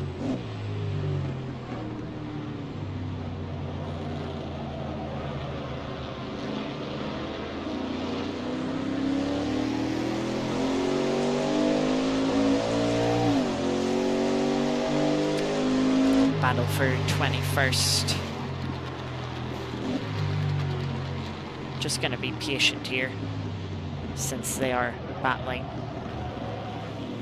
White car out wide, Mustang goes for the cutback. Follow the Mustang through on the white car. And get the Mustang on acceleration.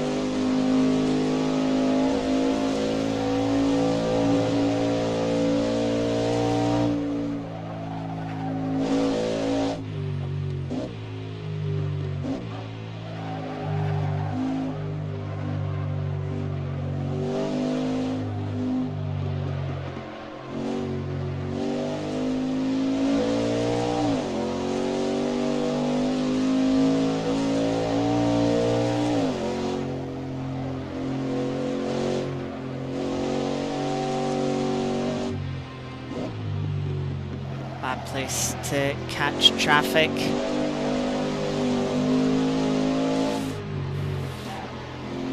Traffic was on a bad line and then turned into the side of us. That hurt them more than it hurt us, but not ideal from them.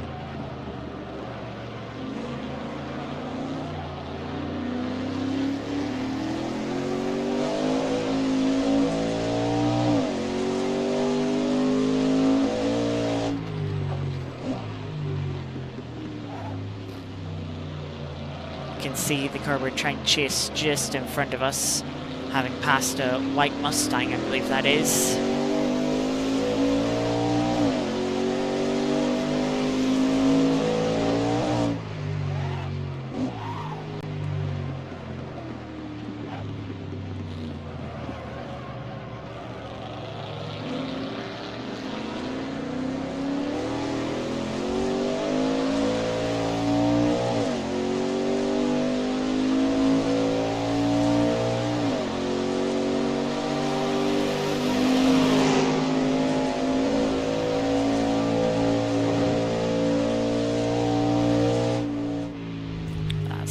So again, we'll just lift.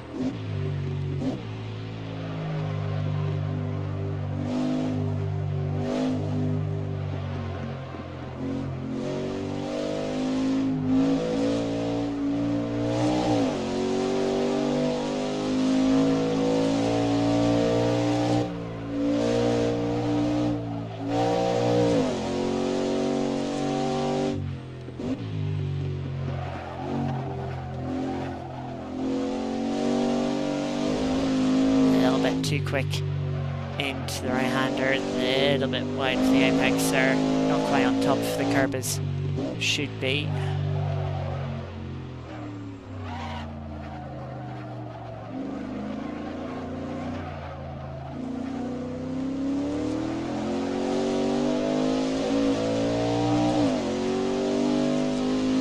You can see the car that we're chasing down in our sights.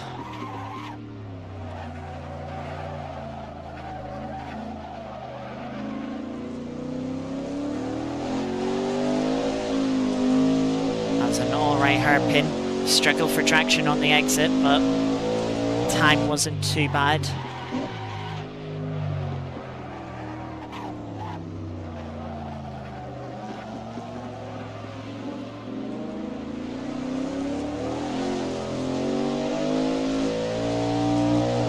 Not too bad through there as well. Welcome, Artie. Good to see you. We're on lap 38 of 62, plus a formation lap at the start. Well, minus a formation lap at the start, I should say. That is included in the 62 lap count. Oh, don't ruin this personal best lap here with a lock up into the final corner.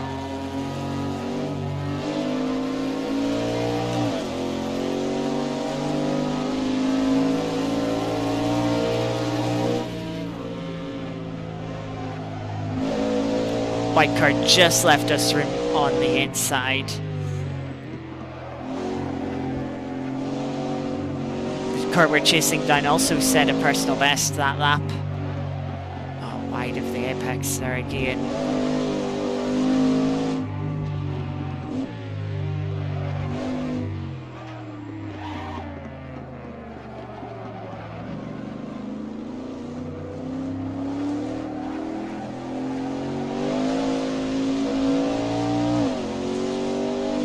They gained 4.5 tenths on the car in front last lap.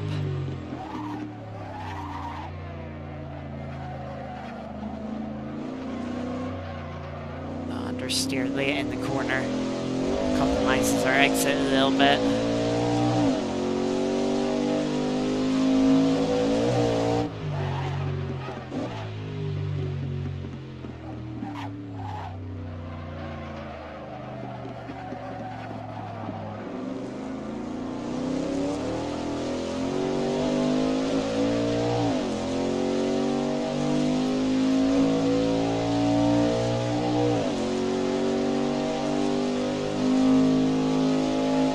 Leaders into the pits, so we might unlap ourselves here.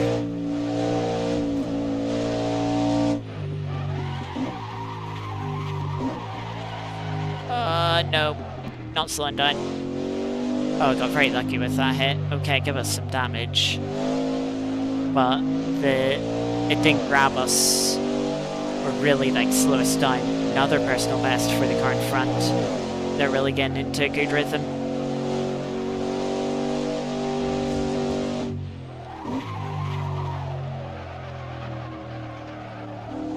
Yeah, I'm starting to overpush slightly. Trying to catch up to them as well. That was a little bit of a cut. But it was such a bad line that it didn't really gain us anything.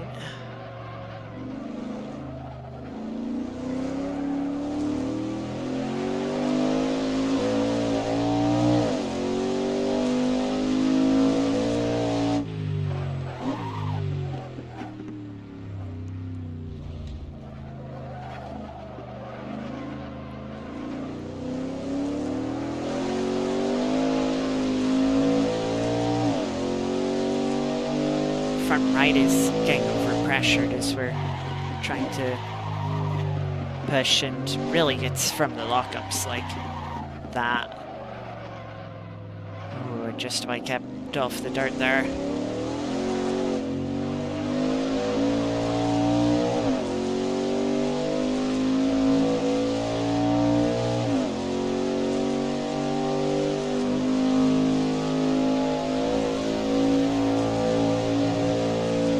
Big cleaner on the track now. A little bit turning in there.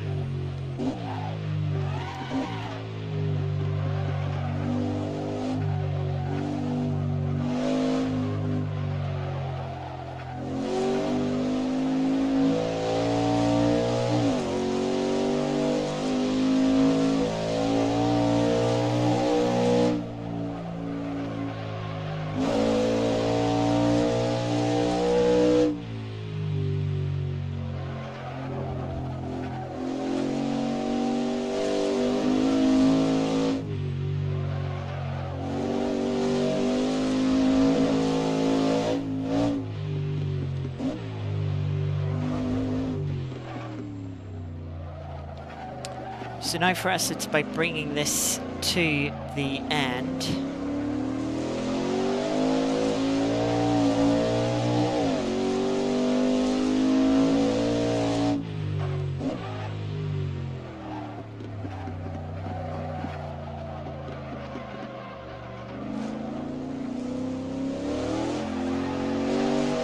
rotation from the car through the hairpin that time. Still struggled to get the power down though.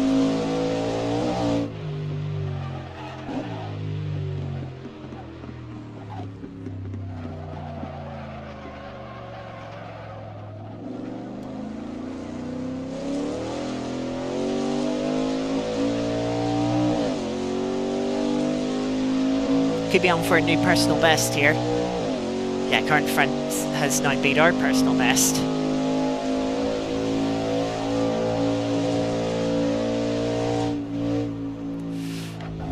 I was trying not to cut that corner. Kinda did in the end.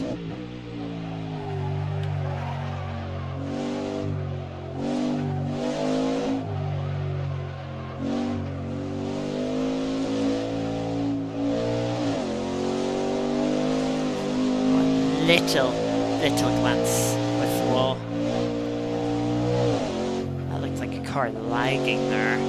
Hope it wasn't. That's definitely a car out wide, and who knows what sort of rejoin they were going to make on that angle.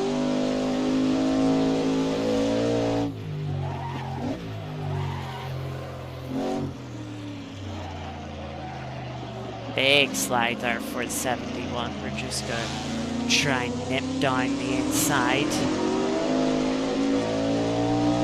which we do.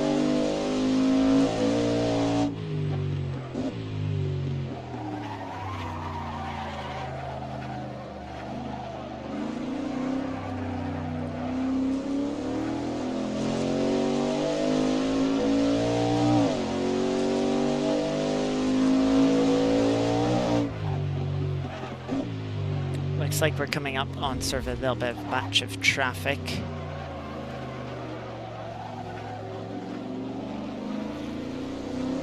Blue flag is very quick to show for second place.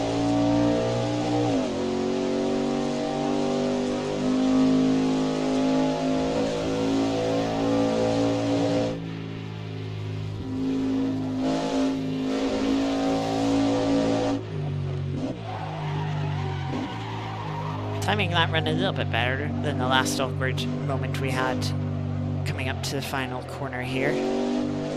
Just lifting early enough and then getting back onto throttle. Not too soon that we ran into the back of them, but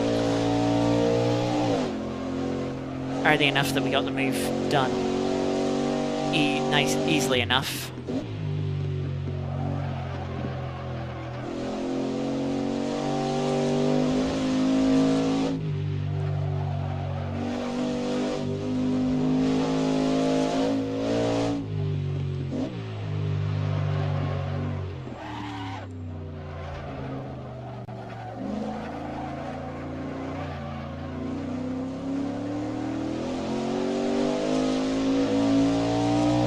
Finding a bit of time on our personal best this lap so far in the opening sector. A little bit of a lock-up there, person deep, but if we can get the car rotated back for a good exit, we'll make the time back up on the exit.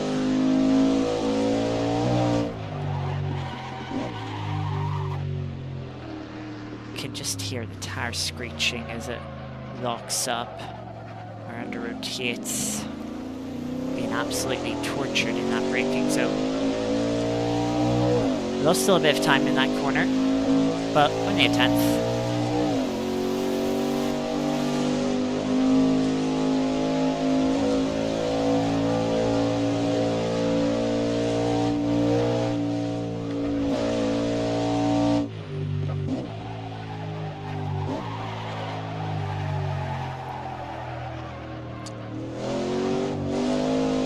Just able to catch the car before it went wrong. Per exit from the corner though, won't quite be a personal best, just 8 thousandths slower. Also had the distraction of the car in front of us getting into the wall.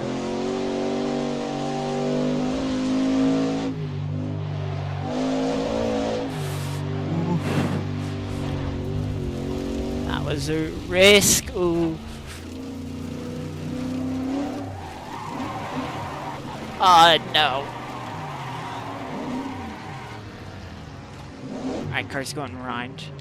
Don't put it in neutral. Yeah, I just got a bad slide there and was trying to gather the car back up, but it's just a constant slide.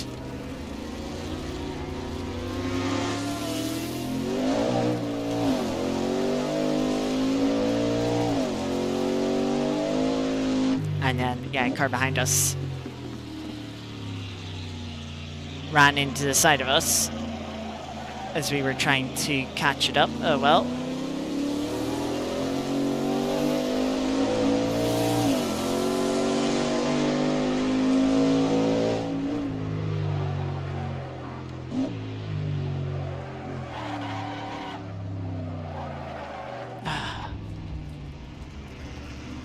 Right again.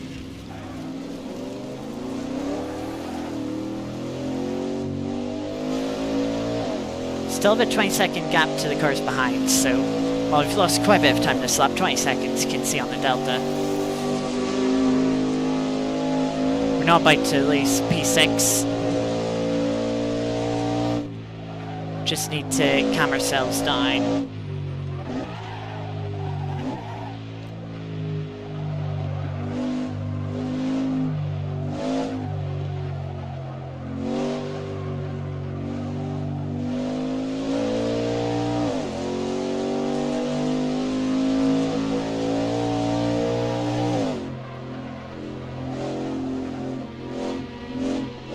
Oh, I was just hoping they were going to leave that space there on the outside.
Oh, I just love the front. At least I caught the car when it came off the wall. Sometimes that sort of bounce as the wheels come from being in the hole to back on the track and kind of just slide you to the inside.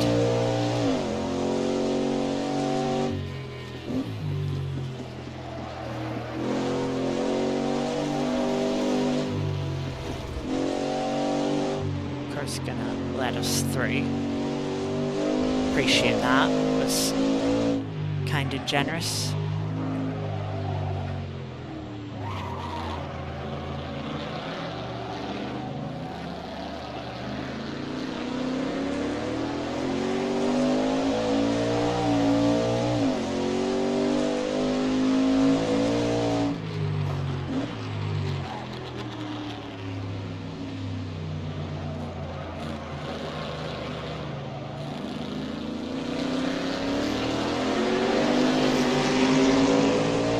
Two cars behind us are fighting for third and fourth.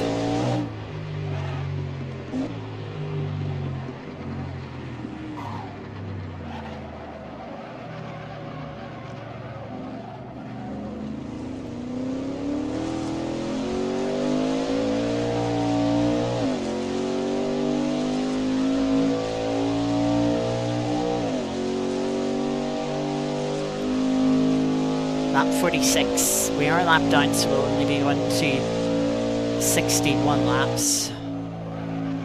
Unless something changes. That means we magically get back onto the lead lap. I don't see that happening.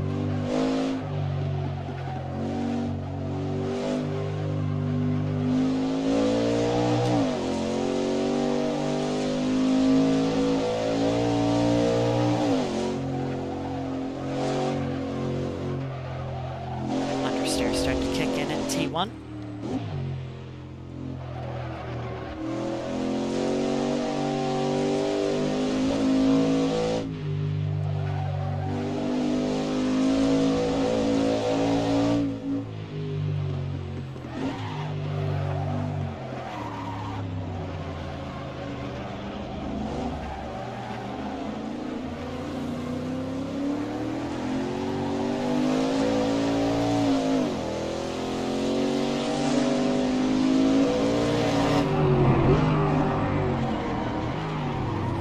I closed up a lot more in that car that's now on our outside than I thought it was. Didn't expect to dive bomb them into this corner, but such was the closing speed that we ended up doing so.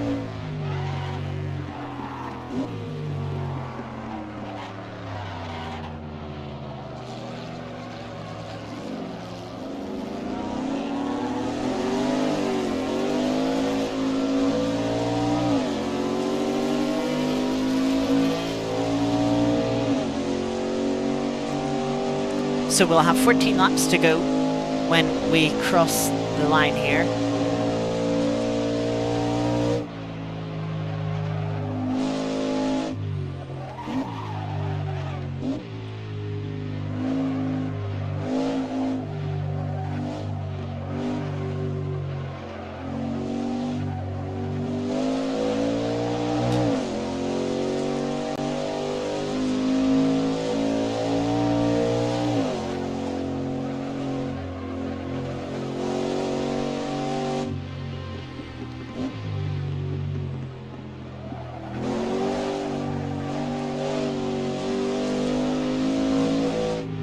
Yeah, that red car still hasn't learned how to take the S's here.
Not sure if the cars behind us have straight line speed past us on pace. Doesn't look like it.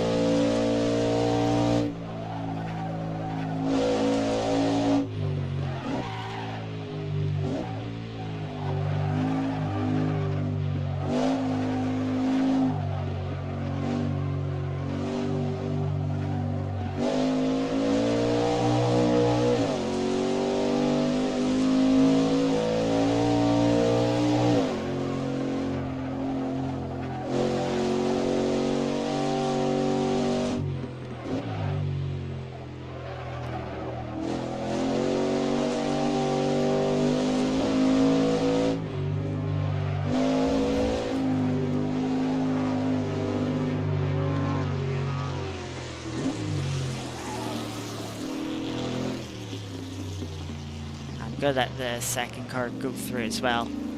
Don't want to interfere with that battle by holding up one car and not the other.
see P4 getting a slightly poor line into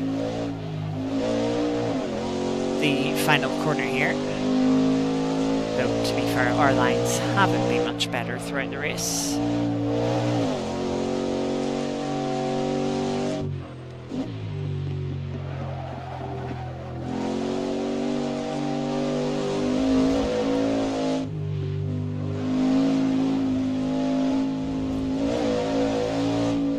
I feel like it's slightly cutting those corners there a bit. Ooh, it's got a little sketchy up in front. One car across the dirt.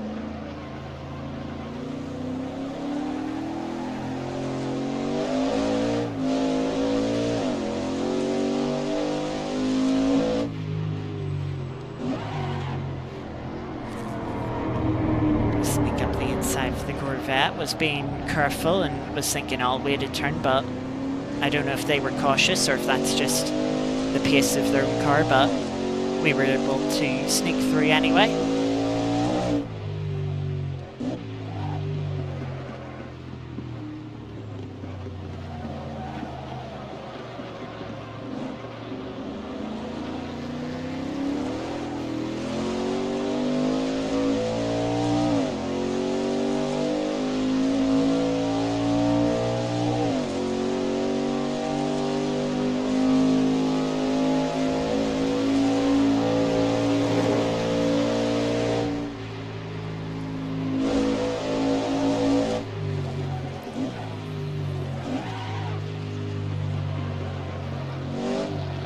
Grip here. The red car's hanging and out by the wall. I think they clipped the wall, judging by how the car was sort of rear end hanging out and then suddenly the front end. Then suddenly it was very much straightening out on the radar.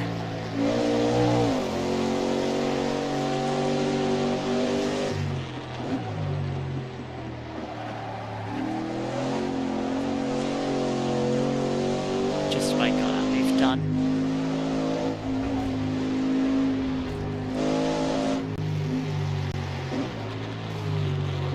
Mustang there having a bit of a slide over the curbs as they were being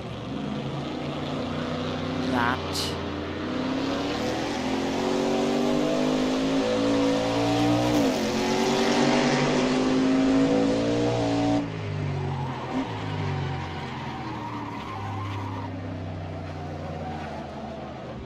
Oh, I've just got onto the dirt with the lockup.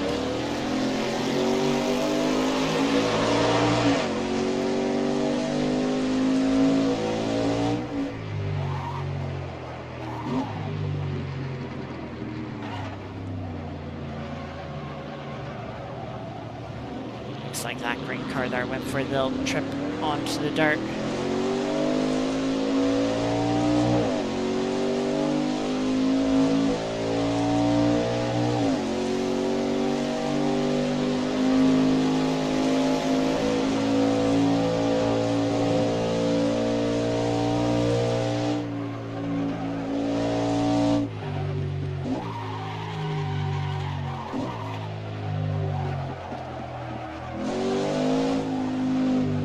By pulling the car up before the wall.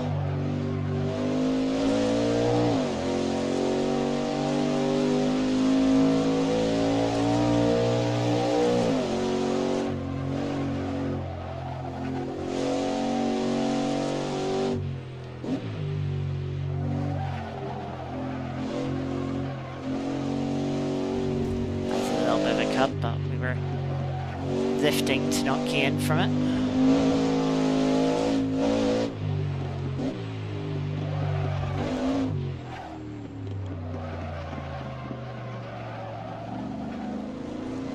And 10 laps to go.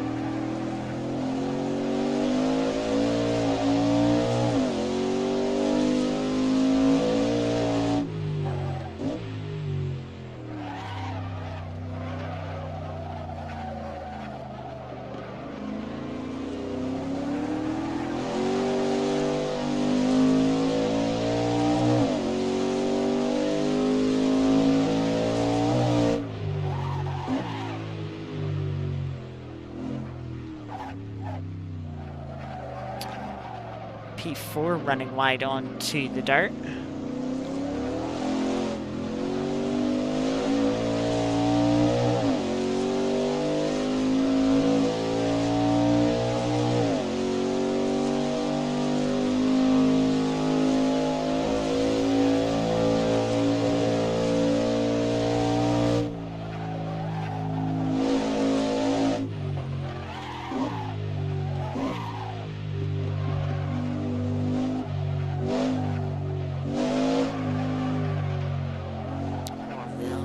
understeer started to creep in there.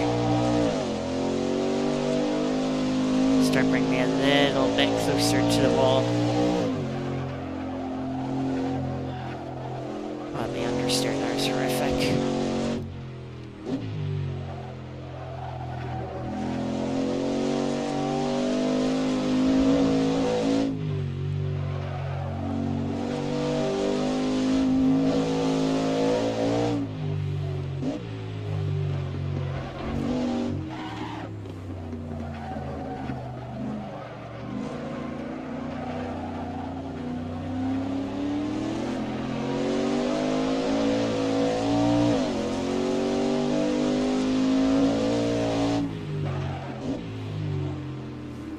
P4 has come back and we'd like passed again.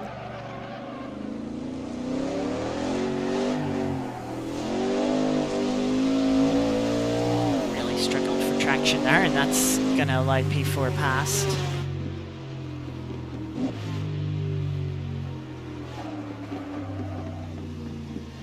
And they're fry. They were very close to running onto the dirt once again. They kept it off this time.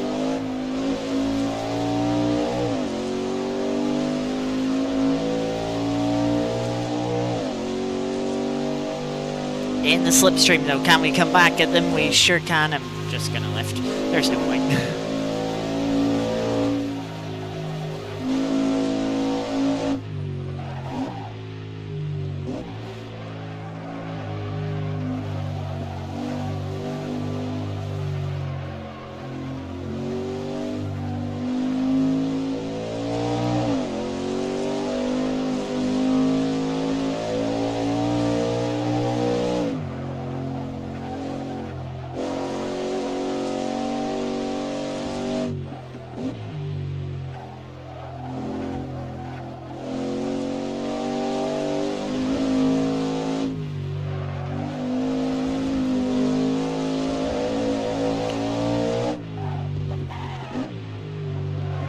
That's a good run through the first sector.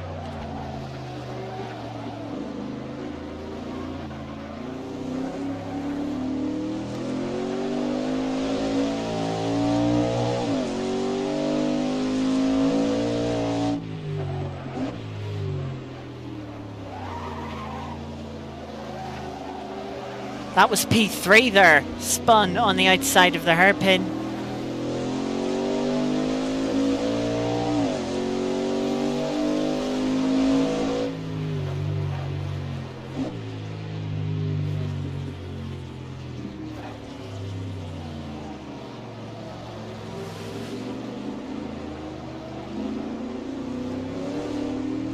Well, that was close. A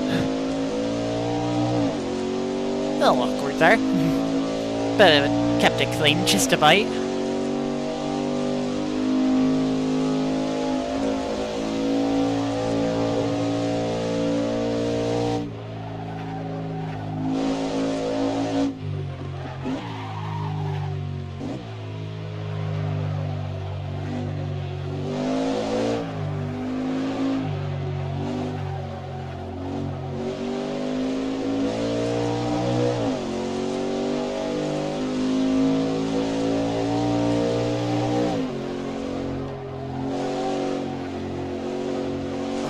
Understeer.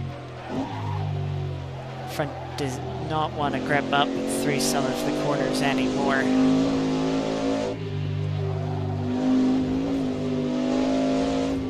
That was a little bit of a cut.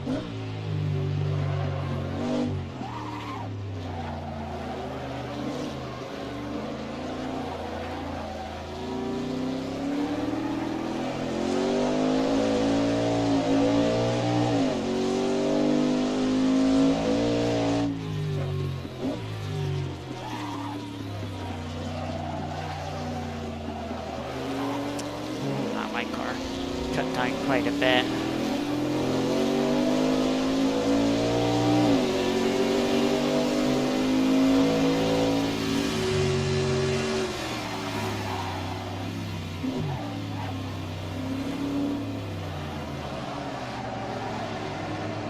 That red car certainly isn't making it easy, and that's because they have They're trying to defend P11.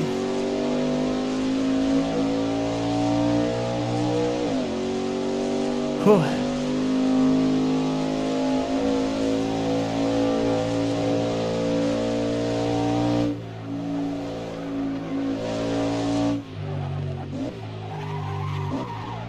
That could have been a personal best lap if it wasn't for that, but that's just the way the cookie crumbles.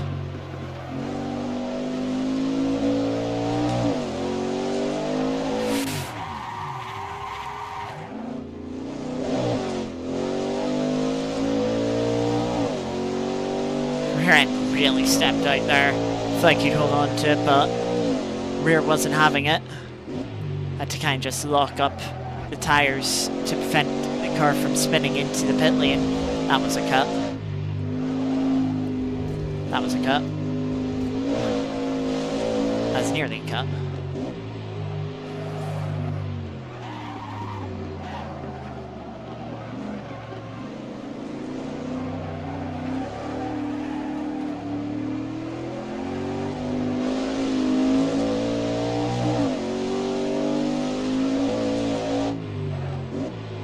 But yeah, we're getting to the tail end of this stint again where the tyres are just a bit worn. They're not working how you really want them to, and they're just making the car extra slidey,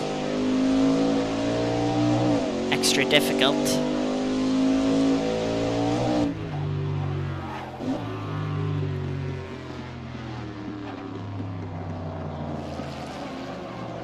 Coming up on this red 67 car again.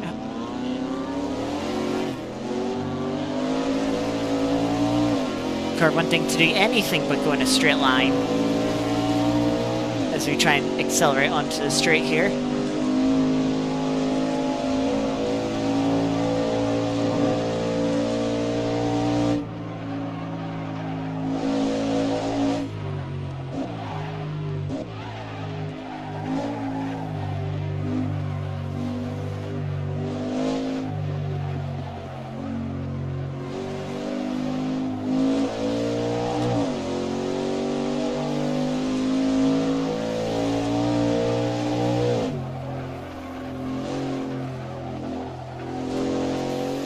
With how much understeer I had there, I couldn't close in on the cars in front through turn 1.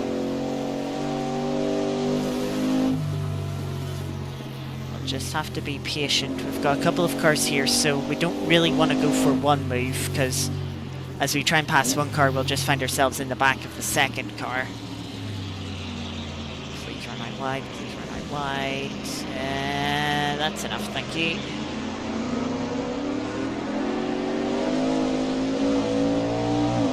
Second car and acceleration.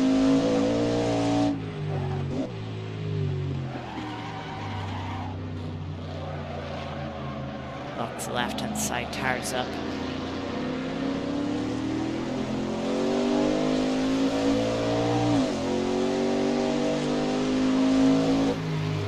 Just gonna take it easy here. Sort of a little bit too far back to get past the Mustang. Mustang using the power to rotate the car. You could hear them just blip the throttle, the revs rising, and the car just coming into vision slightly sideways.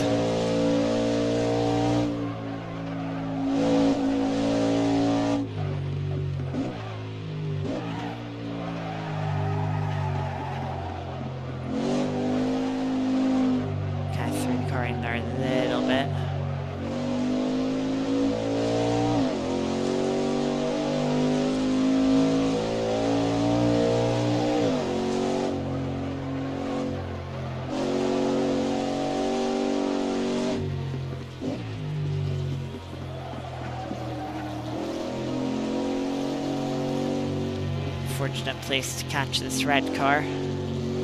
That's just the way the cookie crumbles.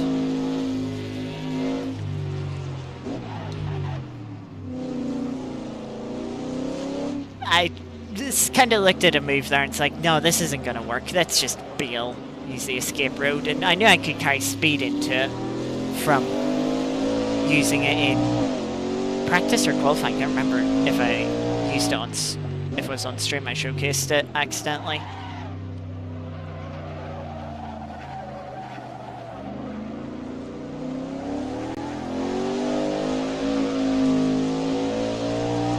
But either way, I kind of knew we was just going to slow the car down so I could carry the speed I had and not have to worry about trying to brake, lock the car up, get it into slide, or having it get into sliding into the car as trying to overtake.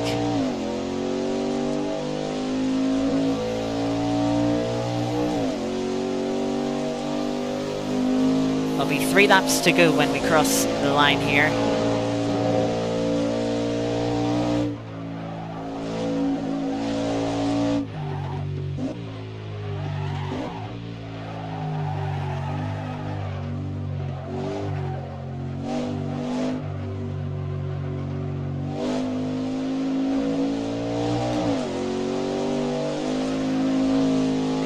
Sliding around there on the exit of final turn.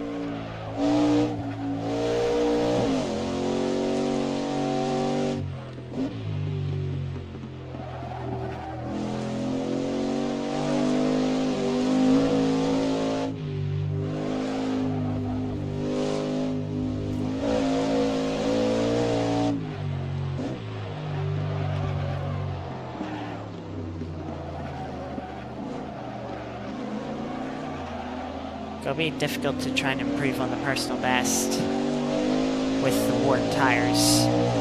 We know how much the car struggles for traction when the tyres are as worn as they are. We know that this hairpin was somewhat well taken on the personal best. Right goes car.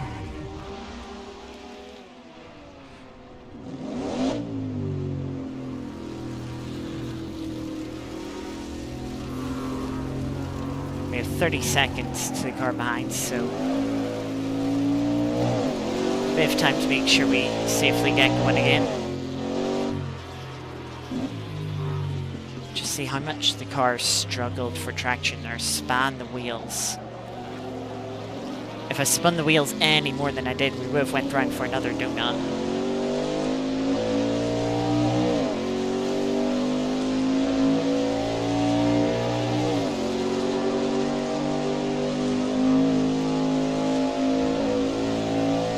Yeah, just go bring it home, PBs be damned. Yeah, that's...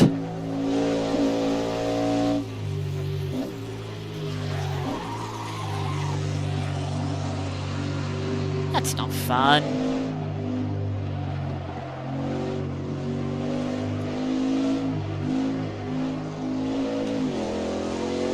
Understeer once again on the exit of final corner there. 2 laps to go.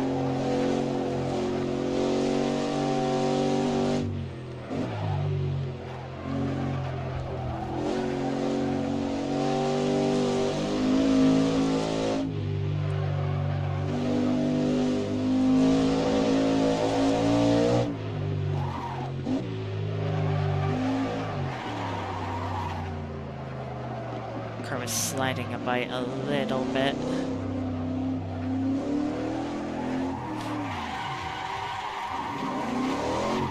Ah, it's gone round again. Come on.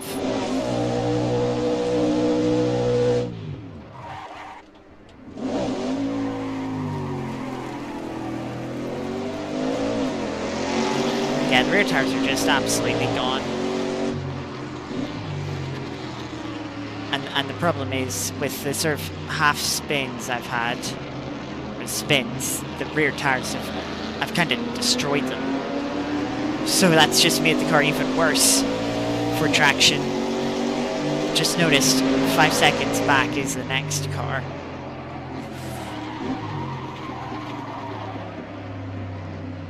I was just trying to lock the front tire there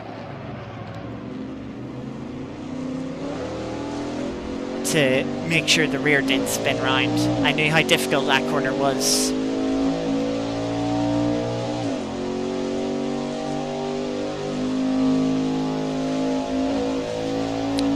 in the last stint on the worn tires, so I knew, like, hey, I've just got to do stuff here to make sure the rear of the car doesn't spin.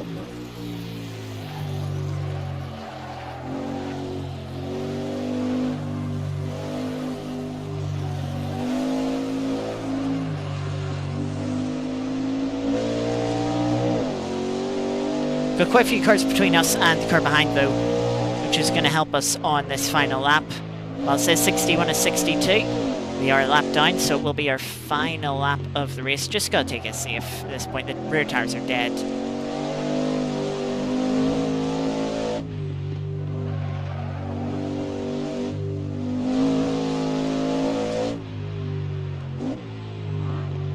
That's P4. They were up to P3. Did they run out of fuel?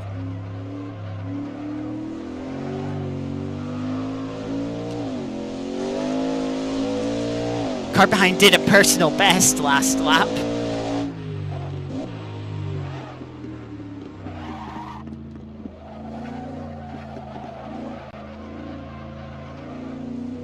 Leaders, top two have finished.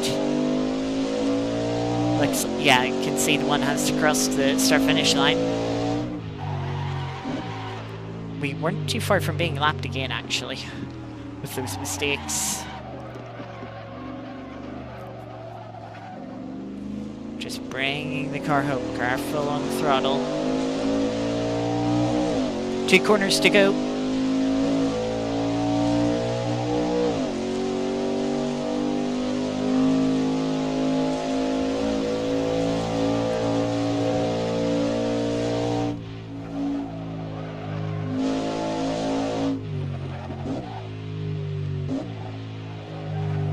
Into the final corner. The rear kind of tipping itself in with how worn the tyres are.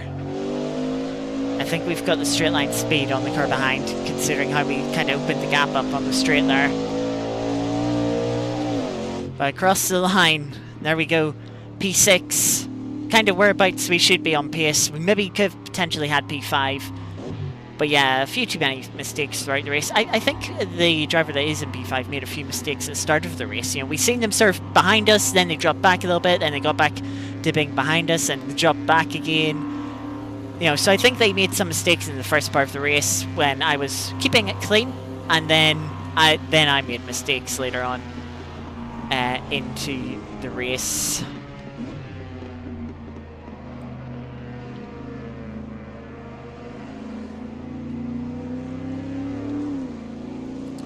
Yeah.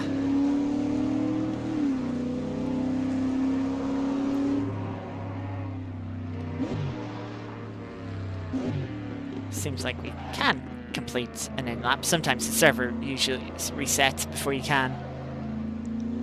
I don't know if we're still waiting on someone to finish, but yeah. Race just as last year, it was fun, but the tyre wear was more difficult than I was expecting it to be. I mean, I must admit, yeah, there we go. Guess who just ran out of fuel, as we kind of guessed. Luckily, they were on the fastest lap, so they only lost P3, and they were only up into P3 because of a mistake from someone else anyway. So yeah, tyre wear is quite difficult. One thing I want to look at here is fastest sectors. Oh gosh. So yeah, we could have been 3/10 quicker in the first sector alone, 200ths in the final sector, so we pretty much did our best in the final sector. Middle sector had another 2/10, so we had half a second on our personal best if we got the sectors together. Part of that will have been traffic, part of that will have just been me not getting the lap together. So yeah, it's a little bit annoying to give up that much. And if you say that, yeah, definitely a potential to get P5 there. I mean, their personal best was only, what, a 10th, not even a 10th quicker than us. Yeah, so things were very close. Fun race, so once again, with the multi-class. It's certainly not the most competitive and, for side-by-side racing, but that's not the authentic experience. this is kind of how it was back in the day. The cars aren't really that balanced. You know, there was no balance of performance like there is in racing these days. It led to you having these sort of more spread out races where things were a little bit more difficult. You had to be a little bit more patient as things played out over the long term, rather than these days where racing you kind of are expected to have action every single lap or something like that, like or it's not considered a good race, But yeah, did beat the other GT40 Mk.IV. Didn't beat the GTX1. And it kind of showed that we had potential there to do so.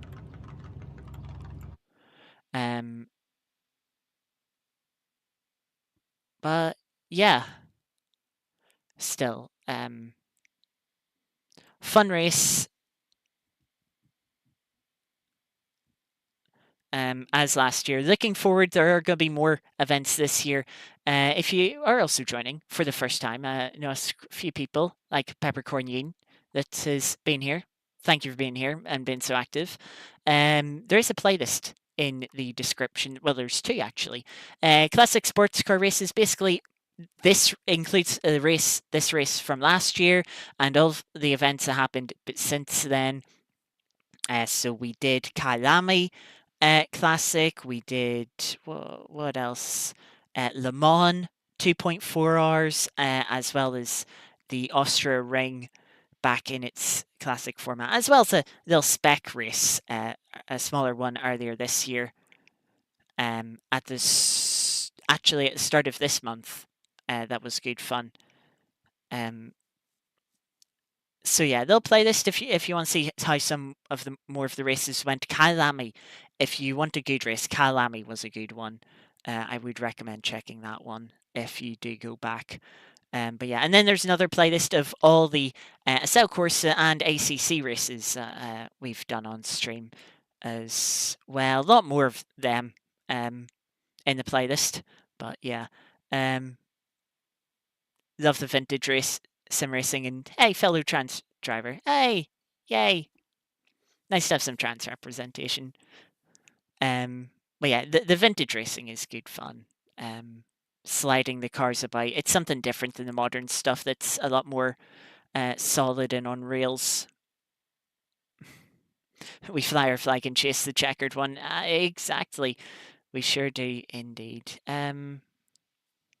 But yeah, another thing, if you're new here, at the end of streams, we don't just end our stream. What? No, we like to do something a little else as well to end the stream off. If you've ever heard of a little game called Art of Rally, it's a nice little kind of low poly top-down view rally game that came out a few years ago now.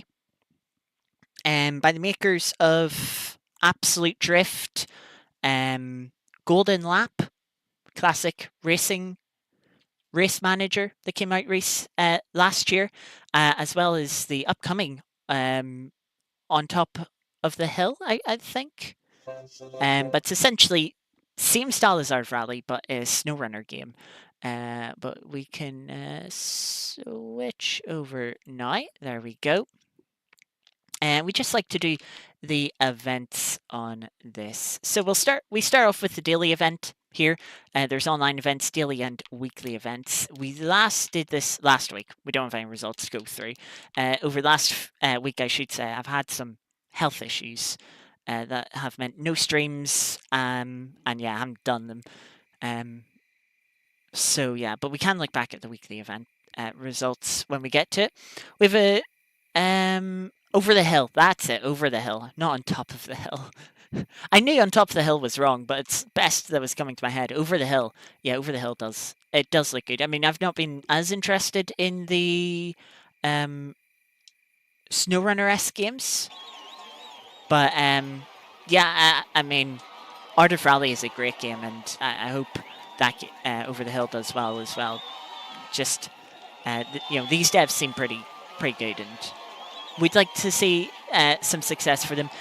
Anyway, we have a Group 2 car here. A Barth Vibes is kind of one. I think I'm wrong with the Barth Vibes. That's kind of the vibes I'm getting for 9.6 kilometer tarmac stage here at Germany. So let's get underway. We have these little, I call them cobbles. They're not quite cobbles. I just call them cobbles because I never remember the actual name of them. A little bit cautiously into this right-hander.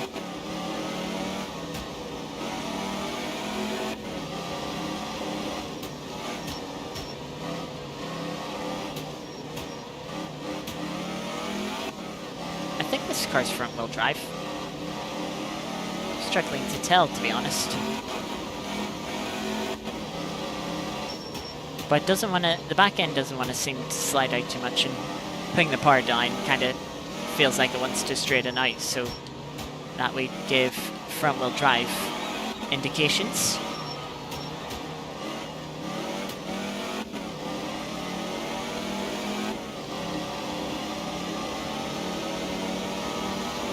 Golden Lap was a little underwhelming for you. I mean, I never ended up trying Golden Lap, mainly because not too long before it came out, I had kind of gone back to Motorsport Manager for a while and was kind of then, I wouldn't say burnt out, but I'd kind of lost interest in it again. Like, yeah, I'd played it for a bit and that was that. I was wanting to move on from it again for a little bit. And then Golden Lap, I was kind of like, right, what is going to make this different to like Motorsport Manager?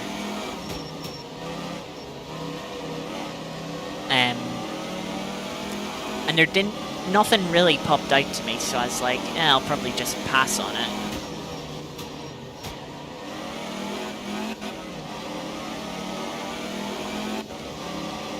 You know, why pay for another game when it's going to do like the exact same as a game I already have? I mean, I suppose it doesn't stop anyone that plays FIFA every year. Or whatever it's called now, since I lost the FIFA license deservedly. Is it Fulvia? I wasn't too sure. The back end kind of seemed a bit too not boxy enough from what I was thinking, but yeah, maybe I'm just not remembering the Fulvia very well.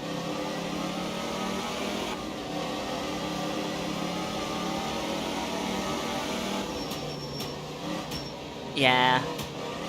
I mean, I've done the career for Art of Rally twice now. I did it once when I had it on Xbox Game Pass, and I did it a second time on Steam.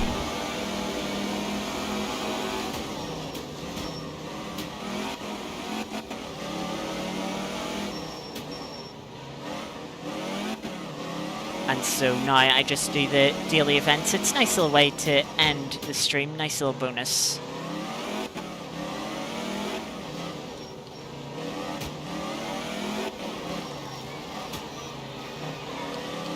As we're getting towards the end of this Germany stage.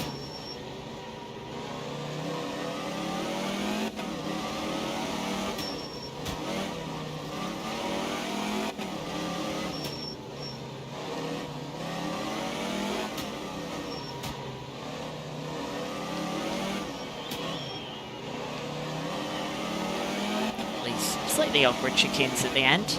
But here is the finish, 3 minutes 50.9. Felt like a clean stage. Maybe it wasn't the quickest, but felt clean. Good enough for P11 though. That's a good result. I think, what, we were 14th? What, a week or two ago?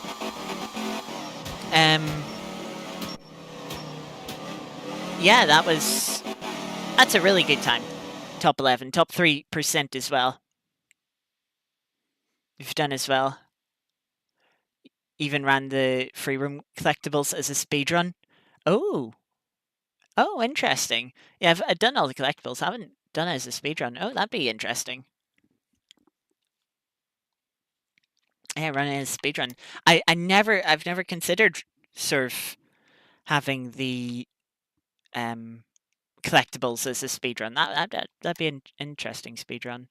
Because I think at one point I was thinking, oh, you can't really like speedrun the game since the career event is like randomly generated for everyone, so like it's not the same, it's not fair. But yeah, last week we got 50th in the weekly event. That was a long time ago we did that one, so um can't remember how that went. But top 10%, I know that week was quite bad. That was all right. 43rd. 43rd's our best like result for the year so far, which I'm a little disappointed by. Hopefully we can do a little bit better today. We've got Group A at Indonesia, which should be good.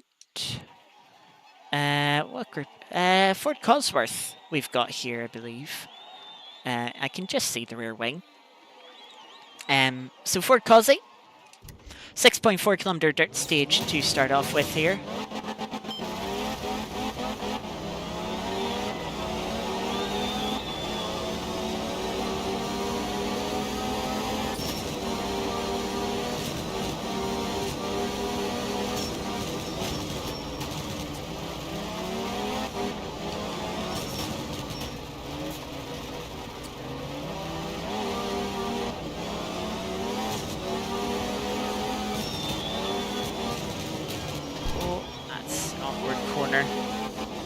Stage just falling away from us. Got through it decently though.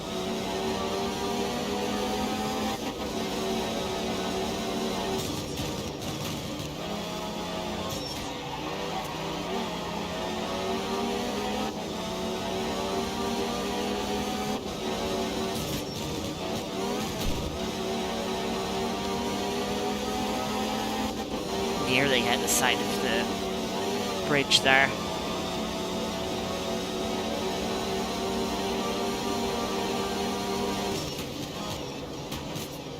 I also just realized, as I have a bit of a moment, hang on a sec. I just realized the controller's not working. Interesting because consistent and be room for riding because it's free roam. Yeah, I mean that is the interesting part. Is there's a lot of possibilities with what you can and can't do. Give us a little moment. Properties. If I change this to 1.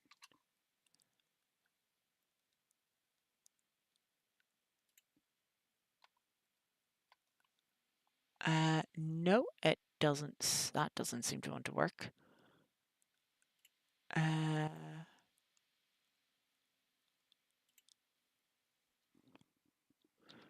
2.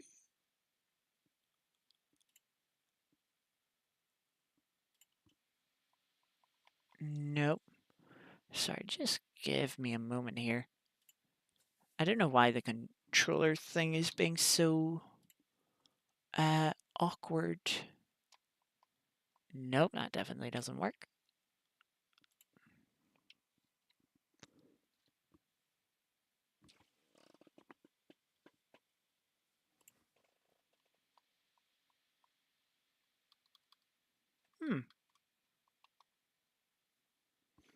Just give me one moment.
Okay, so if I then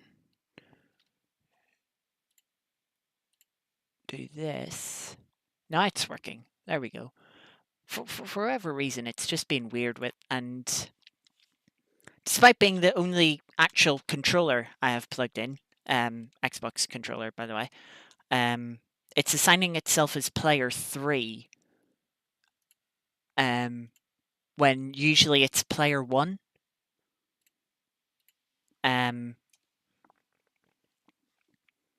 So yeah, just have to change the URL for it a little bit. Right, let's get back into this. Little over halfway, actually about 3/4 of a way through the opening stage here in the weekly event.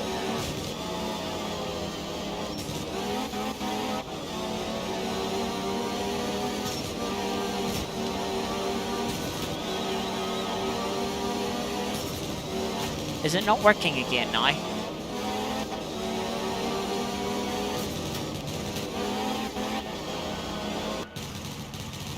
What? I don't get that. We're 35th through the first stage.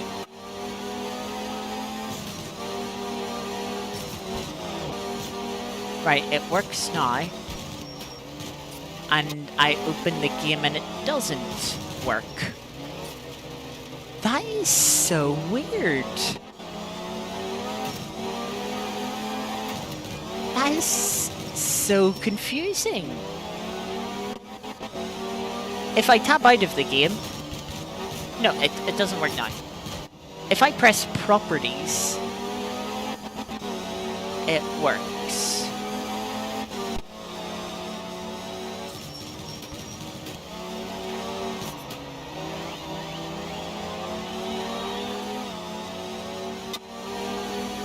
Right, now it's working again. Now, if I open up Art of Rally, now it's not working again. What? Right, let me... What if I just change the thing? Open up Art of Rally. No, still doesn't work.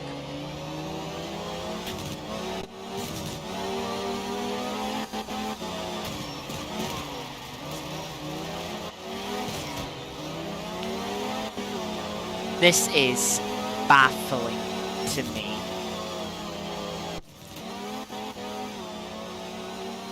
So you see, it is working now. Like, you know, if I... You can see it. But if I then tab back into the game, and it's not working. Someone explain that to me. That is such a weird bug.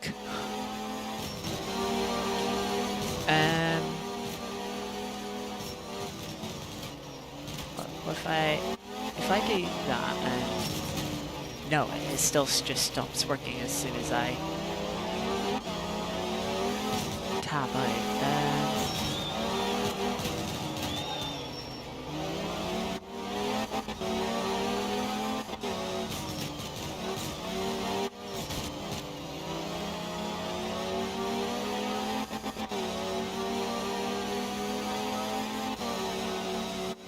Yeah, it just does not seem to want to work, and if it's not going to work, there's no point in having it up. Unfortunately, that is really weird and annoying.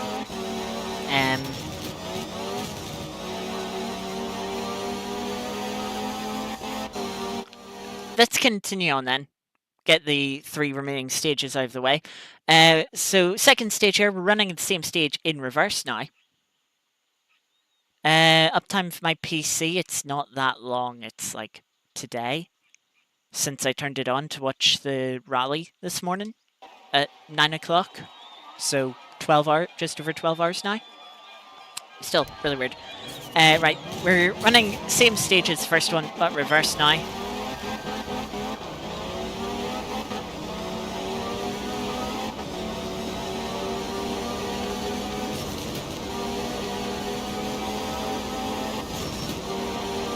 And thanks to that really weird and sort of technical gremlin. I don't really remember anything about the stage.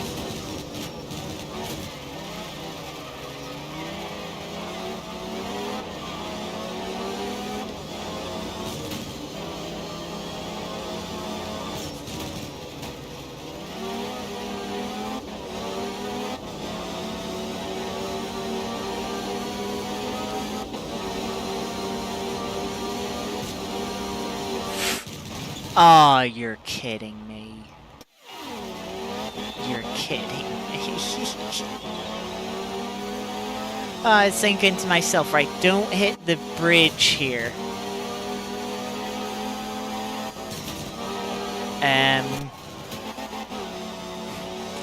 Slight little bit of oversteer. Went to correct it, and I was like, oh, they'll bounce off the bridge. Don't have it, like, bad contact with the bridge, because it can...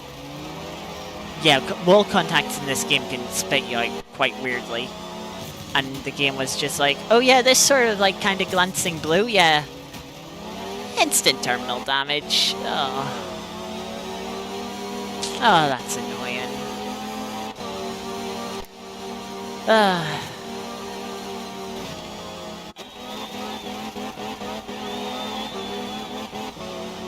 Down to the bottom.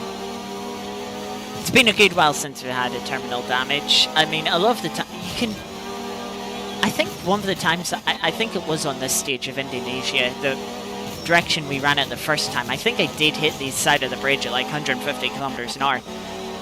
Okay, I don't think I even picked up that much damage. I think I picked up like 1 point of radiator damage. It's like, I was expecting so much more damage, and it was like, oh yeah, you barely have any. Like, oh. And then, yeah, that glance, like, that was nowhere near hard of as a hit. You know, we were going just as fast as we would have been in the other direction. I mean, see it here. Yeah, that should not TD a car in this game. That shouldn't TD it.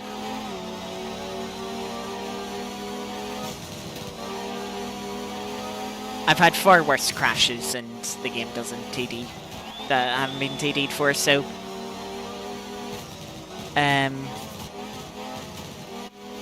yeah, that is going to be it then, unfortunately.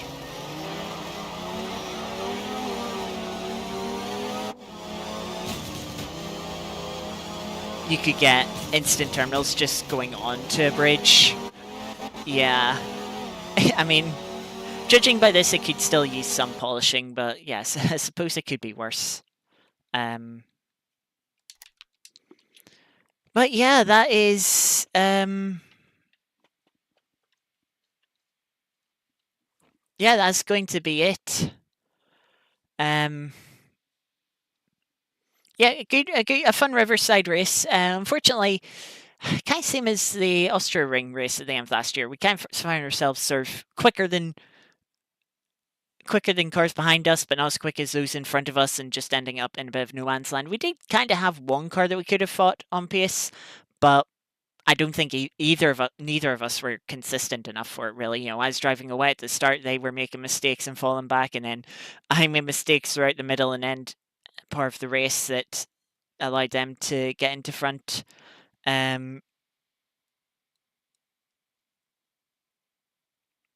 Yeah, good race, fun race still. No actual issues with traffic. Okay, I had a little moment that created a little issue, but yeah, traffic was sensibly behaved, which is always good for these events. And yeah, and we took P6. Hopefully next one isn't too far away. When was Kyalami? Just as a reference point, looking in the playlist, videos. Kyalami took place in May. So who knows when the next one will be? It could be 3 months away. Hopefully it isn't that far away. But if it is, I will still look forward to it.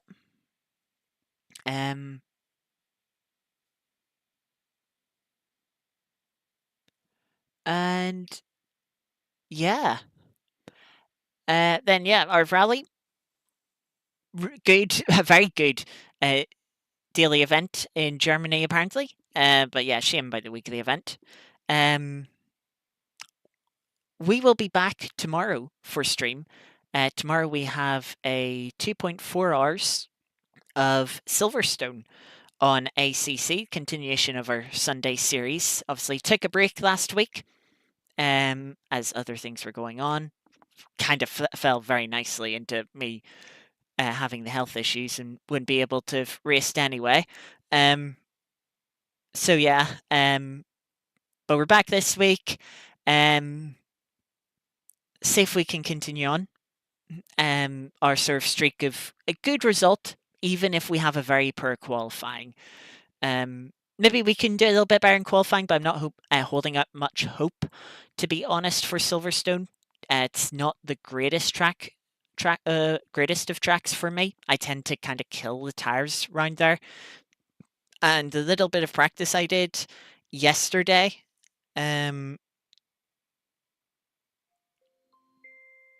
did not go well.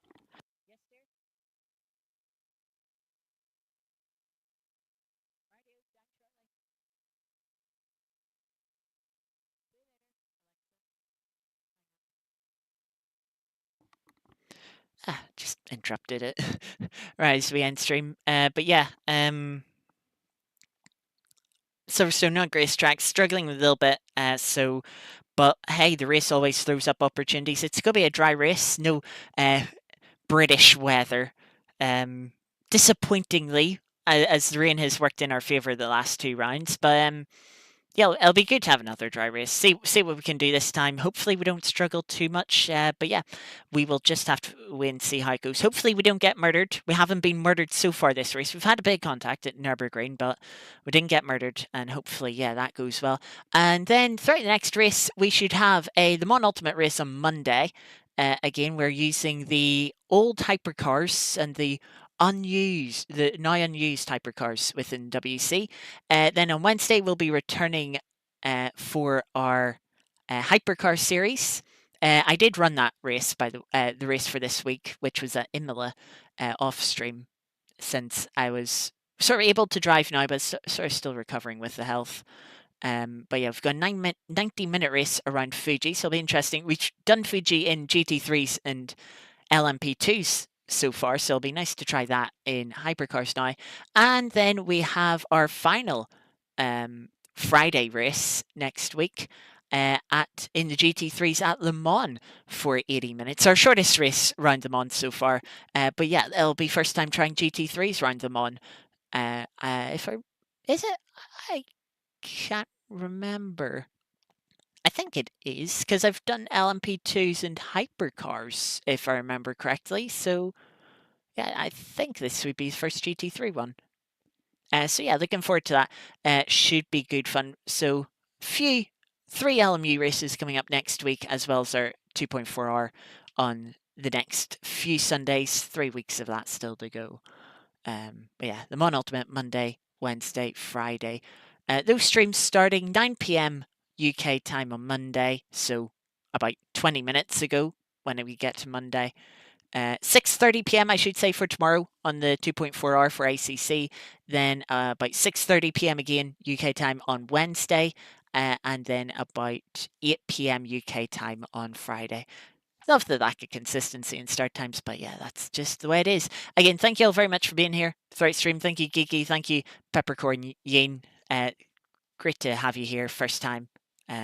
Hopefully we'll see you back maybe tomorrow or over next week as well. Thank you, Iris and Artie and Vala being here earlier as well. Thank you all for tuning in. Hopefully I will see more of you throughout the week. But until then, enjoy the rest of your Saturday evening. And I hope you all have a good Sunday before stream tomorrow. But yeah, until next time, thank you all very much for watching. And yeah, I'll see you next time. Bye bye.